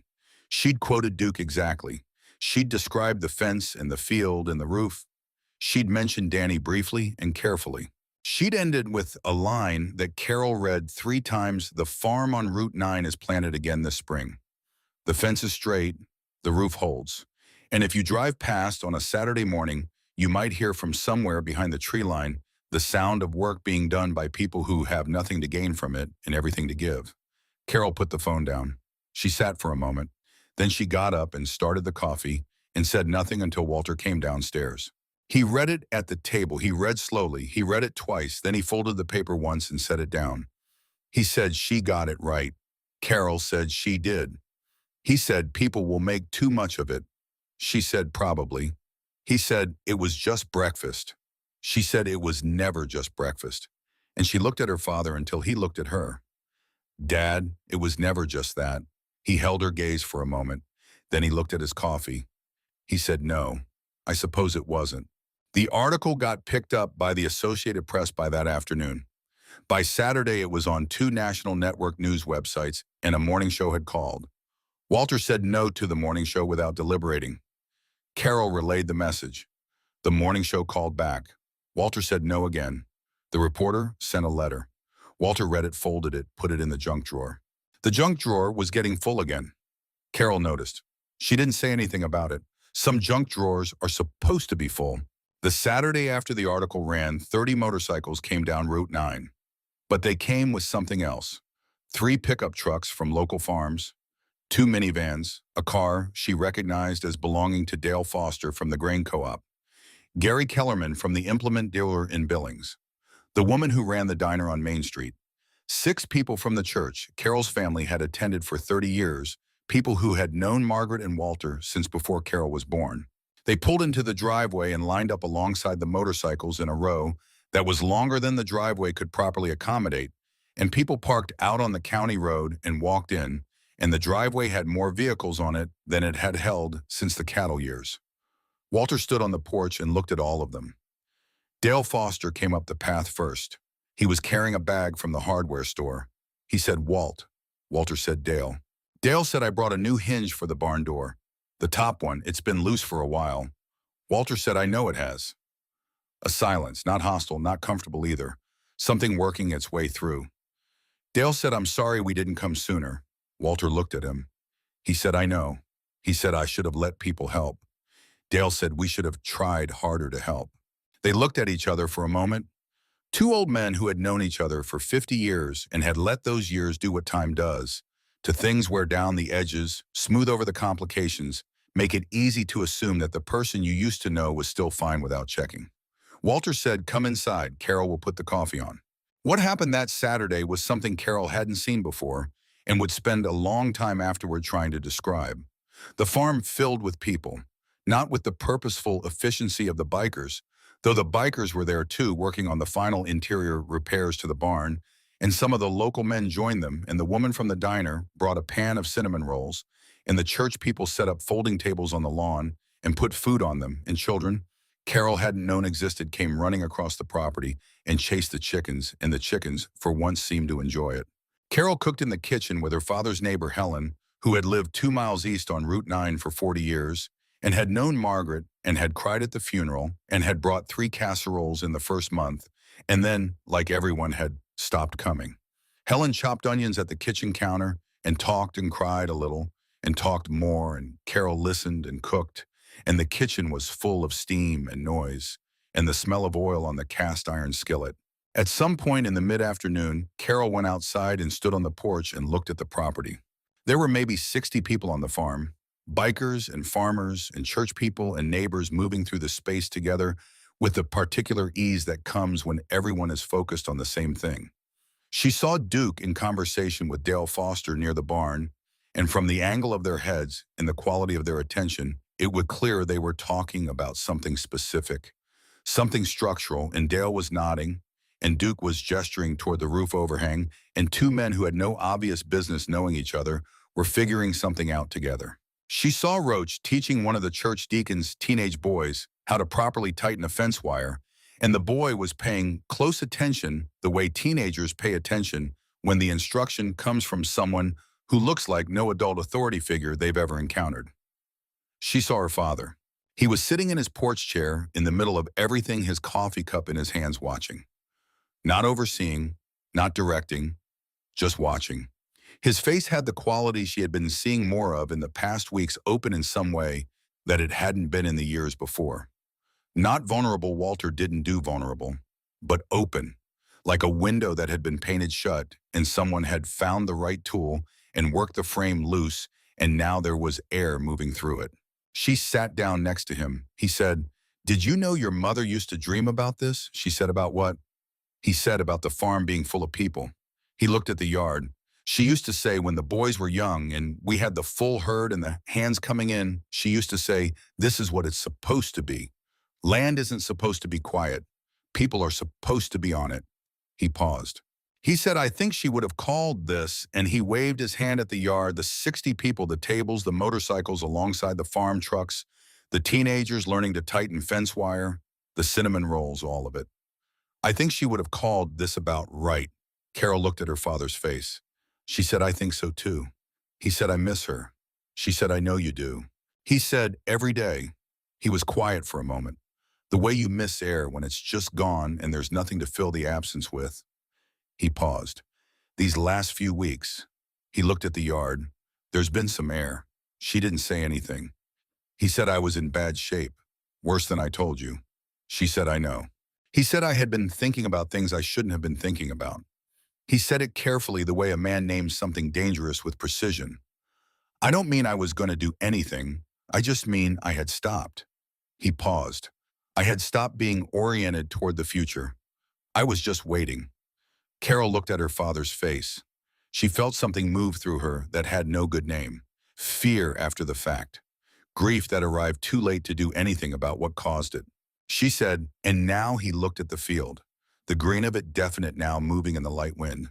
He said, "Now I want to see what the harvest looks like." She felt her eyes sting. She blinked once hard. He said, "Don't cry." She said, "I'm not." He said, "You are." She said, "Shut up." "Shut up, Dad." He made a sound that was almost a laugh. She hadn't heard him laugh in so long that the sound of it shocked her, the approximation of it, the nearness. She looked at him, and he was looking at the field with something on his face that might have been the beginning of something lighter. She sat next to him and didn't say anything, and watched the farm that should have been lost, still standing around them, improbably because of a Tuesday night in the rain and a man who chose eggs over fear. The next morning was Sunday quiet, the way the farm was quiet after a full day, and Carol was in the kitchen making breakfast when she heard her father on the stairs, slower than usual, careful. He came into the kitchen and stood near the table and looked at her at the stove. He said, "Can I ask you something?" She said, "Of course." He said, "What are you going to do?" He paused. "With your life, are you going back?" She turned to look at him. He was watching her with the directness he always watched, with no softening, no performance. She thought about Denver, the architecture firm, the mixed-use development in Cherry Creek, the contractor who was behind schedule, the apartment that she and Greg had bought 12 years ago and turned into something that looked exactly like the life they'd meant to have. She thought about Greg's voice on the phone at night, steady and patient. She thought about the Sunday calls that went 11 minutes and ended the same way every time. She turned back to the stove. She said, "I've been talking to Greg about coming up more, every other weekend to start. More in summer." She paused. "And I've been talking to my firm about restructuring my role. More remote, less travel." She heard her father sit down at the table. She said, "I'm not going to move back permanently. That's not practical right now, maybe ever. But," she paused, "I've been gone too long. I've been gone in ways I didn't understand were absences." He said, "You had your life to live." She said, "So did you." She turned. "So did you, and you lived it in a way that included me. You showed up. You came to every graduation, every big thing. You drove to Denver and sat in Greg's living room and drank his bad wine and were polite about it." He said, "His wine is bad." She said, "It really is." Pause. She said, "You showed up. I'm going to show up more." He looked at his hands. He said, "Your mother would be pleased." She said, "I know." She turned back to the eggs and cooked in silence for a moment and then said, "And you're going to answer the phone when I call." He said, "I always answer." She said, "Every time, even if you think it's going to be a hard conversation, especially if you think it's going to be a hard conversation." Long pause. He said, "All right." She said, "Promise me." He said, "Carol." She said, "Promise me, Dad." He was quiet for a moment. Then he said, "I promise." She put the plates on the table, and they sat across from each other in the morning light, just the two of them, and ate their eggs, and the kitchen was warm, and the cat wound around the table legs, and outside the north field moved in the early wind, and the farm that had been given back to them was there solid and real on the other side of the window. After breakfast, Carol went upstairs. She stood outside her father's door for a moment. Then she knocked. He said, "Come in." She opened the door. He was sitting on the edge of the bed, same as the first night, the reading lamp on. The watch was on the nightstand. She said, "Would you like to tell me about him?" He looked at her. She said, "Danny, would you tell me about him? Not the war, not the end, just him. The things you remember that I might not know." Walter looked at the watch. He was quiet for a long time. Then he said, "Close the door. Sit down." She closed the door. She sat in the chair. And Walter Harmon, who had carried his son's memory the way he carried everything alone in silence, without asking for any help with the weight of it, opened his mouth and talked. He talked for 2 hours. He told her things she didn't know, and things she did, and things she'd forgotten, and things she'd never be able to forget again.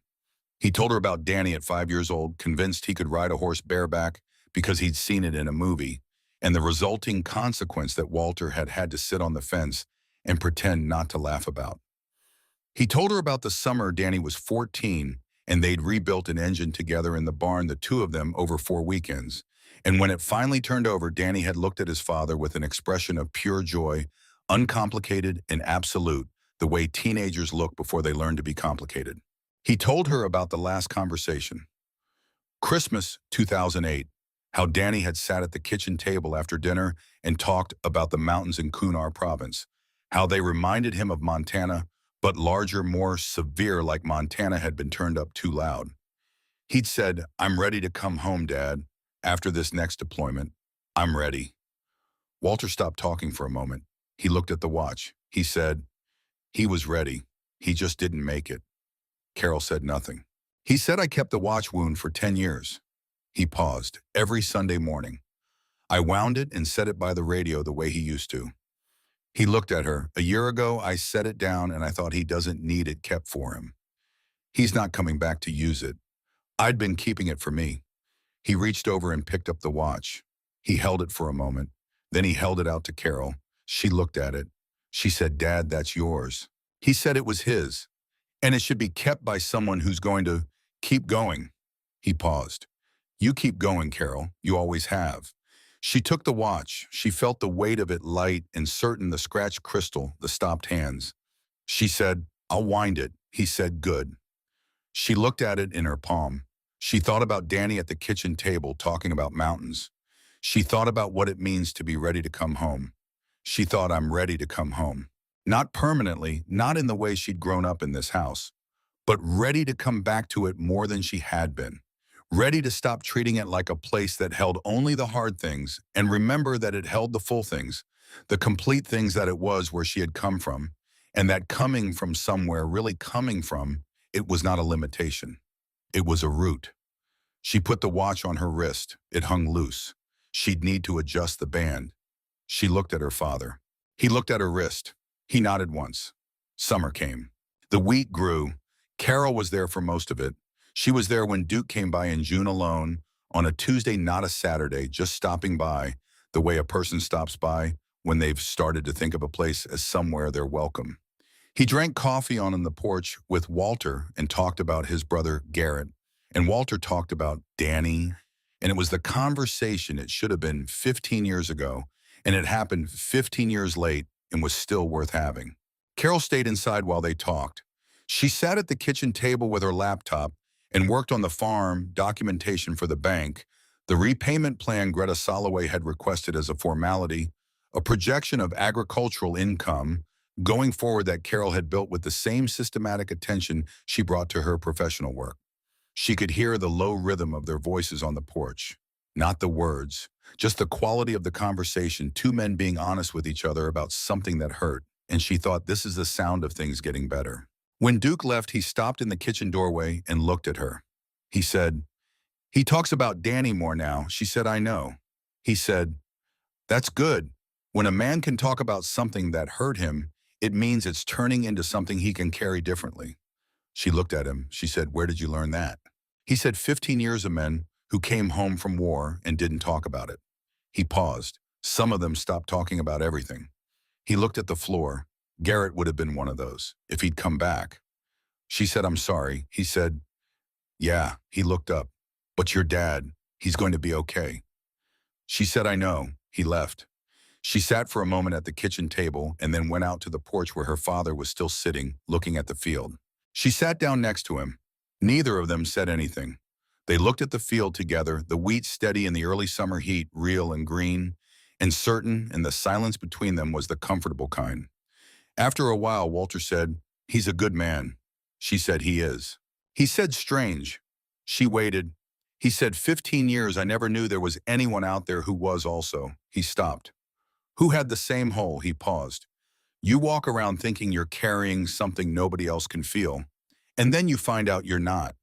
She said you were never the only one. He said, I know that now. She reached over and put her hand on his arm. He looked at her hand. He didn't move away. She was there when Roach came by in July with a new part for the tractor. He came alone, quieter and more personal than the Saturday group visits. He and Walter spent an afternoon in the barn together. Carol wasn't sure what they were doing and didn't ask because sometimes the things men work on in barns aren't about the work. She found out later from her father that Roach had asked Walter to tell him about the farm, about what it was like when it was running at full capacity, 40 head of cattle, the hands, the deliveries, the whole operation. Walter had talked for 2 hours straight, more than he usually talked in a week, about the mechanics and the rhythms and the daily reality of running a cattle farm in Montana in the 1970s and 80s. Roach had listened to all of it, asking real questions, the kind that showed he understood what he was hearing. Walter told Carol, he wants to farm someday. She said, Roach. He says he's been thinking about it for a while, has some money saved, thinks maybe Montana. She looked at her father. His expression was difficult to read, but she thought she recognized something in it. The specific pleasure of being useful, of having something to give that someone actually wanted. She said, you told him what he'd need to know. He said, I told him what I knew. He'll have to figure out the rest himself. She said, that's how it works. He said, yes. There was a phone call in early August that Carol thought about for a long time after. Duke called her cell. He said, something I want you to know. He paused. The debt, the $68,000. She said, you don't have to tell me. He said, I know I don't. He was quiet for a moment. Then he said, it wasn't just the chapter. When the article ran and got picked up, we started getting letters at the chapter address. Checks, small amounts, from people all over the country who'd read the story. People who'd had a father like Walter. People who'd been in barns. He paused. People who just wanted to do something. She didn't say anything. He said the chapter pulled it, the initial amount and the letters and what some of the guys had put in personally. It came to $68,000 and change. He stopped. The change went to a veterans organization. Carol held the phone. He said, I wanted you to know it wasn't just us. It was a lot of people who never met him and never will. People who heard about a man who made breakfast and decided they wanted to be part of that story. She said, does he know this? Duke said, not yet. I thought you should hear it first. She said, I'll tell him. She told him that evening on the porch. She said it plainly the way Duke had said it. Walter listened. He looked at his coffee. He didn't say anything for a while. Then he said, all those people. She said, all those people. He said, because of eggs. She said, because of who you are, Dad. Eggs were just how it showed. He looked at the field. He said, tell Duke to tell those people. He paused. Tell them the farm is going to be all right. Tell them the crop is good. He paused again. Tell them the breakfast was worth it. She called Duke that night and passed it along. Duke listened and then said, good. That's the right answer. And she could hear in his voice that he'd been hoping Walter would say something exactly like that, had been waiting to find out what the man who had started all of this would say when he understood its full size. The right answer. Walter Harmon had been giving the right answer his whole life, not because he calculated it, but because he was at the root of him the same thing he'd always been. A man who got up at 4:45 and fed whatever was in his care and cooked for whoever was hungry and kept going. That was the whole of it. That was the answer. She sat on the porch after the call, and looked at the dark field under the Montana stars, the enormous sky that Danny had loved from the ridge that Margaret had looked at every night of her life, that Walter still looked at every night of his, and she thought, this is the place. This is where things grow back. The harvest took 3 days in late August. Duke organized it the way he'd organized everything else without fanfare through a series of phone calls. And on the first morning, 12 people showed up with the chapter's borrowed combine, and the work began. Carol stood at the edge of the field and watched the combine move through the wheat in long, slow passes and felt something she recognized from the stories her parents used to tell about the cattle years, about what it felt like when the farm was working, when the land was doing what it was built to do. She felt like she was watching her father breathe. Walter stood beside her. He watched the combine with the focused attention he gave to everything. He didn't speak for a long time. Then he said, "Good crop." She said, "Yes." He said Margaret would have said something about bread. She said she absolutely would have. He said something about how this is where bread starts. Looking at wheat and thinking about bread. That was very her. She said she had an extraordinary ability to see the end of a process. He said she had an extraordinary ability to see the good in things. He paused. Bread was the good at the end of wheat. They stood together and watched the harvest move through the field in long gold rows, and the mountains beyond it were blue in the late summer light, and the sky was the enormous Montana sky that doesn't apologize for its size, and the farm was alive. The check from the grain co-op came in the second week of September. Carol was there when it arrived. She carried it to the kitchen table and set it in front of her father. He looked at it. He didn't pick it up. He said how much. She said the amount. He was quiet. He said, "That's more than I've made off this land in 5 years." She said, "I know." He said, "Because of the planted acreage." She said, "Because of the planted acreage and the soil prep and the timing and the variety they chose." She paused. Duke's guy from Kansas knew what he was doing. Walter looked at the check. He said, "There's a man in this chapter. Marcus." She said, "The wheat farmer from Kansas." He said, "I'd like to thank him." She said, "I'll tell Duke." He looked at the check for another moment. Then he picked it up and put it in the drawer. Not the junk drawer, the drawer where he kept the bills that needed paying. He said, "This keeps the lights on through next year." She said, "Yes." He said, "And next spring." She said, "We'll plant next spring too, if you want." He looked at her. She looked back. He said, "I want." She said, "Then we'll plant." The fall came and went. Carol went back to Denver for 3 weeks in September and came back. She went back for Thanksgiving with Greg, who came to the farm for the first time since Margaret's death, and stood in the kitchen doorway looking at the house and said quietly, "It looks like someone lives here." And Carol had understood exactly what he meant, that there was a quality of occupation now, of ongoing life, that the house had been missing. She and Walter had made Thanksgiving dinner together.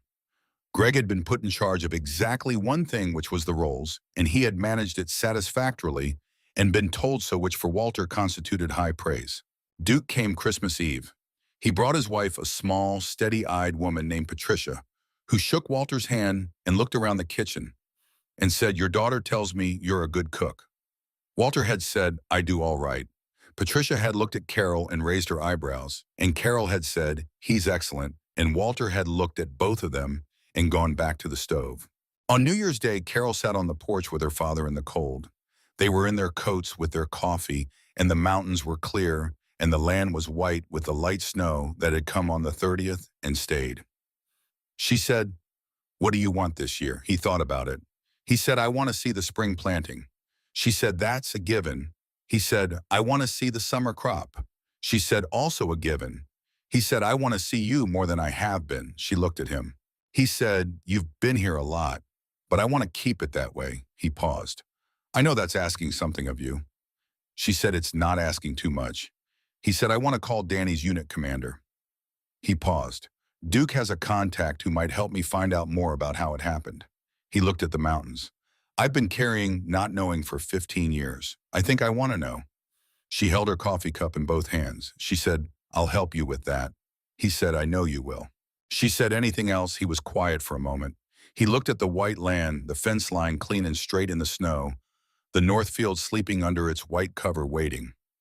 He said, "I want to keep making breakfast on Saturdays." She looked at him. He looked at her.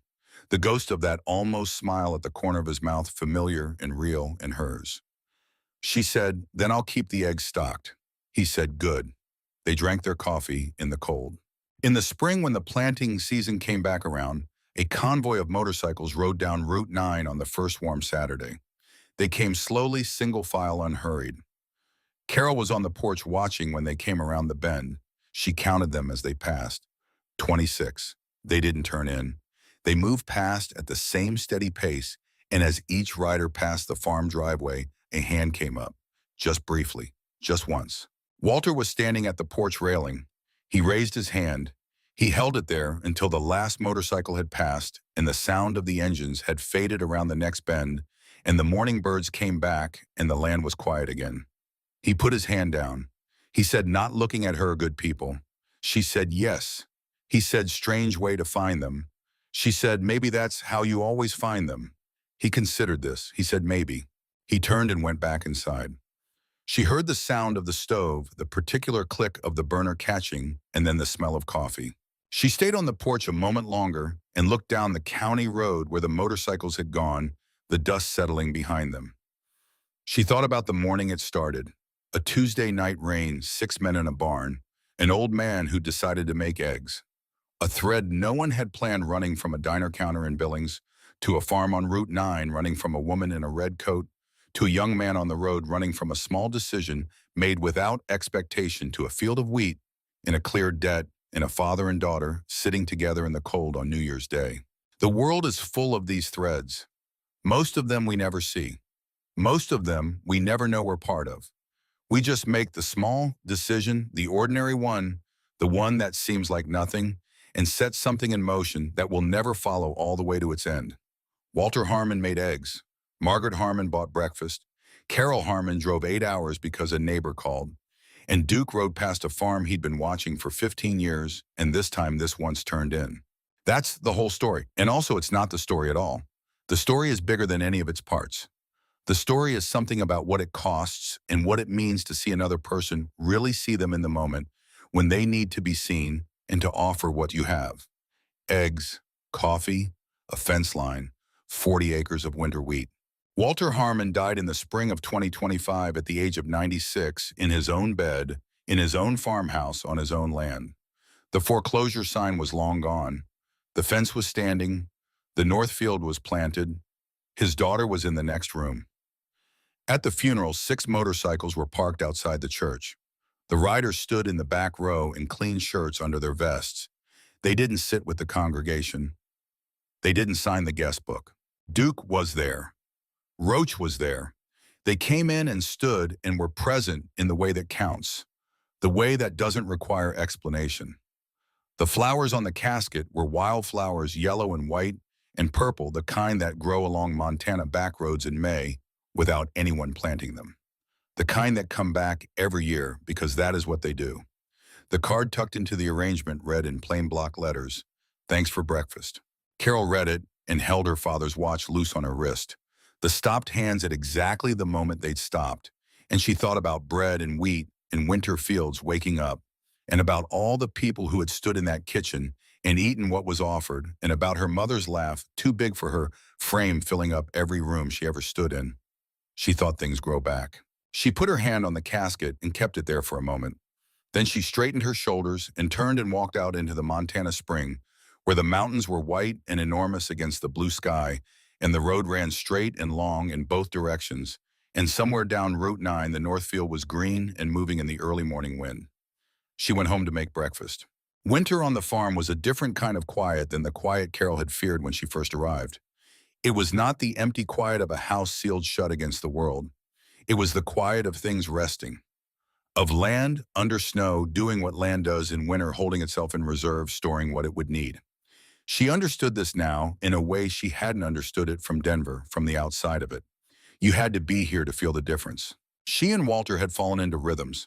His 445 was still 445, and she had stopped fighting her own body's adjustment to it, the way after enough weeks, the house's schedule became your schedule, and you woke before the alarm, and lay there in the dark listening to his boots on the stairs below. She'd started going down to join him some mornings. Not every morning, but some.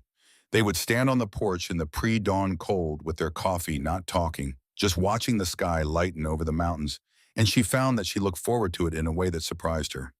It was not dramatic. It was not the reconciliation of decades in a single gesture.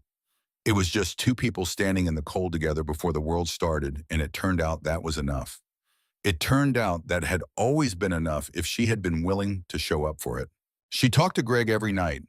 He had been to the farm twice more since Thanksgiving, once in October, when the leaves were turning along the creek bed, and the property had a particular beauty that Greg, who had grown up in suburban Ohio, stood in the middle of and said nothing for a full minute, which for Greg was the highest form of praise.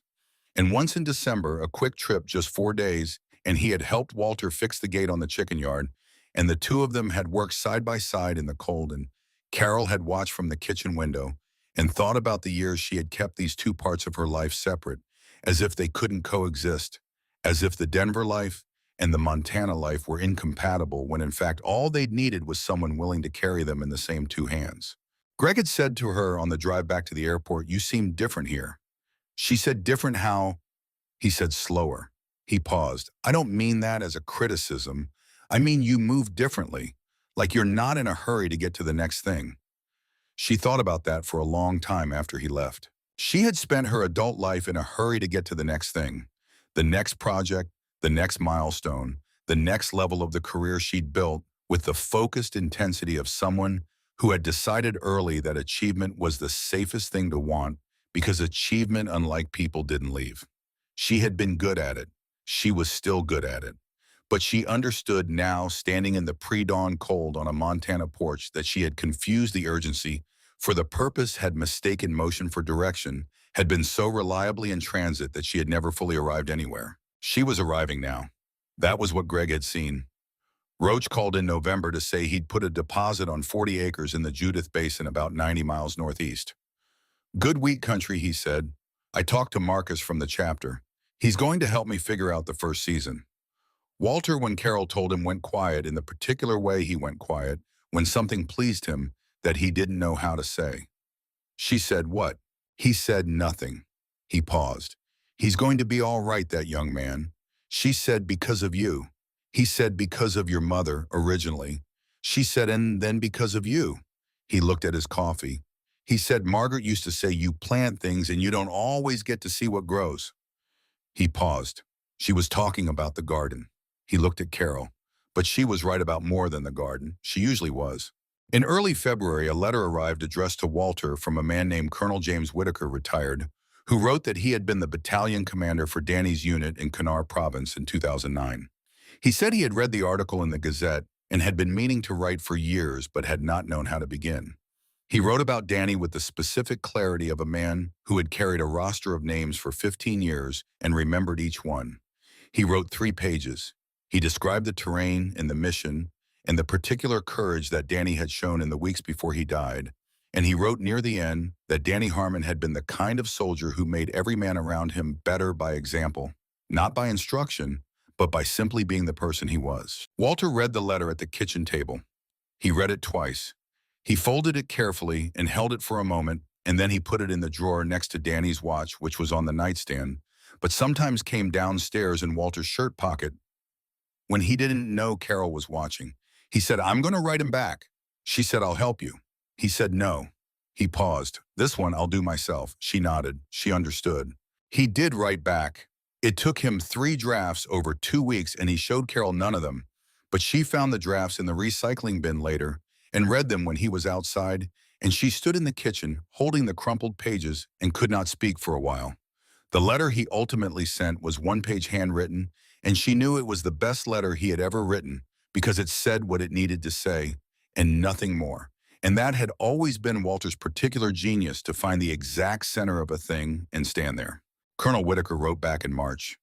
The 2 men exchanged 4 letters before the spring came. Carol did not read them. They were not hers to read.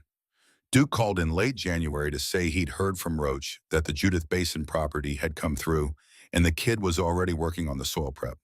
He said, "Your dad said something to him that I think changed the direction of his life." Carol said, "What did he say?" Duke said, "Something about how land isn't just something you own. It's something you're in conversation with." Roach said he'd been thinking about that phrase for weeks. She said, "That sounds like him." Duke said, "Yeah." He paused. "How's he doing?" She said, "Better. Every week a little better." Duke said, "He eating?" She smiled. She said, "He's eating." Duke said, "Good. Tell him Marcus says the wheat in the North Field was some of the cleanest grain he's seen from Montana soil. That's high praise from Marcus." She told him.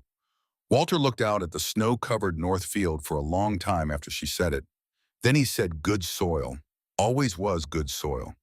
Margaret's father plowed that field for the first time in 1934. She said, "You never told me that." He said, "A lot of things I never told you." She said, "Tell me now." And he did. Over the winter, he told her things she'd never known about the farm and the family and the land, stories that went back before he was born, stories his own father had told him on mornings not unlike these, standing at the edge of a field watching the light change. He told her about the hard years and the good years and the years that were both at once, the way most years are. He told her about the summer of 1987, when they'd had the best hay crop in the county, and the sense of abundance it had created, not just financial abundance, but something more like confirmation, like the land saying, "Yes, you are doing this right." He told her about the winter of 1993, when they'd lost 11 head to a respiratory illness, and he'd been up for 4 days straight, and Margaret had brought coffee to the barn every 4 hours without being asked.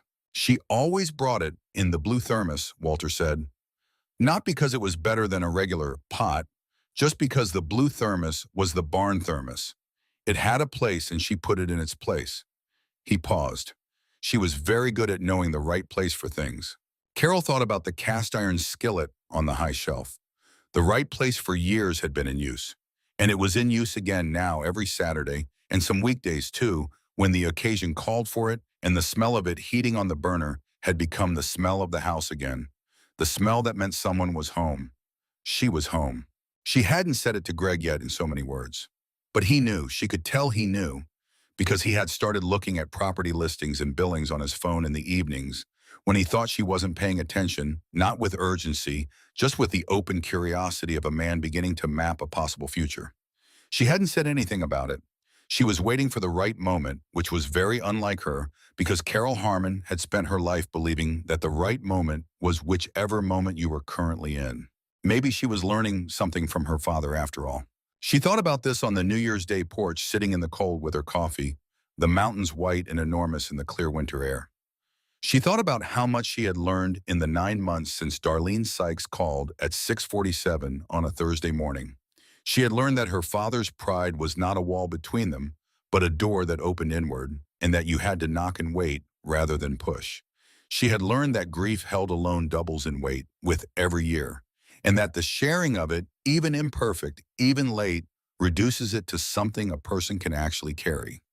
She had learned that the people you expect nothing from are sometimes the ones who give you everything, and that this is not a paradox but a principle, that expectation narrows the channel through which good things can move. She had learned that her mother's red coat and a diner counter in February, and a $20 bill, and the willingness to see a young man sitting outside in the cold and decide to do something about it, had set a chain of events in motion that saved a farm and rebuilt a family and gave a young man a direction, and let two old men grieve their brothers together 15 years after the fact. She had learned that none of this was remarkable.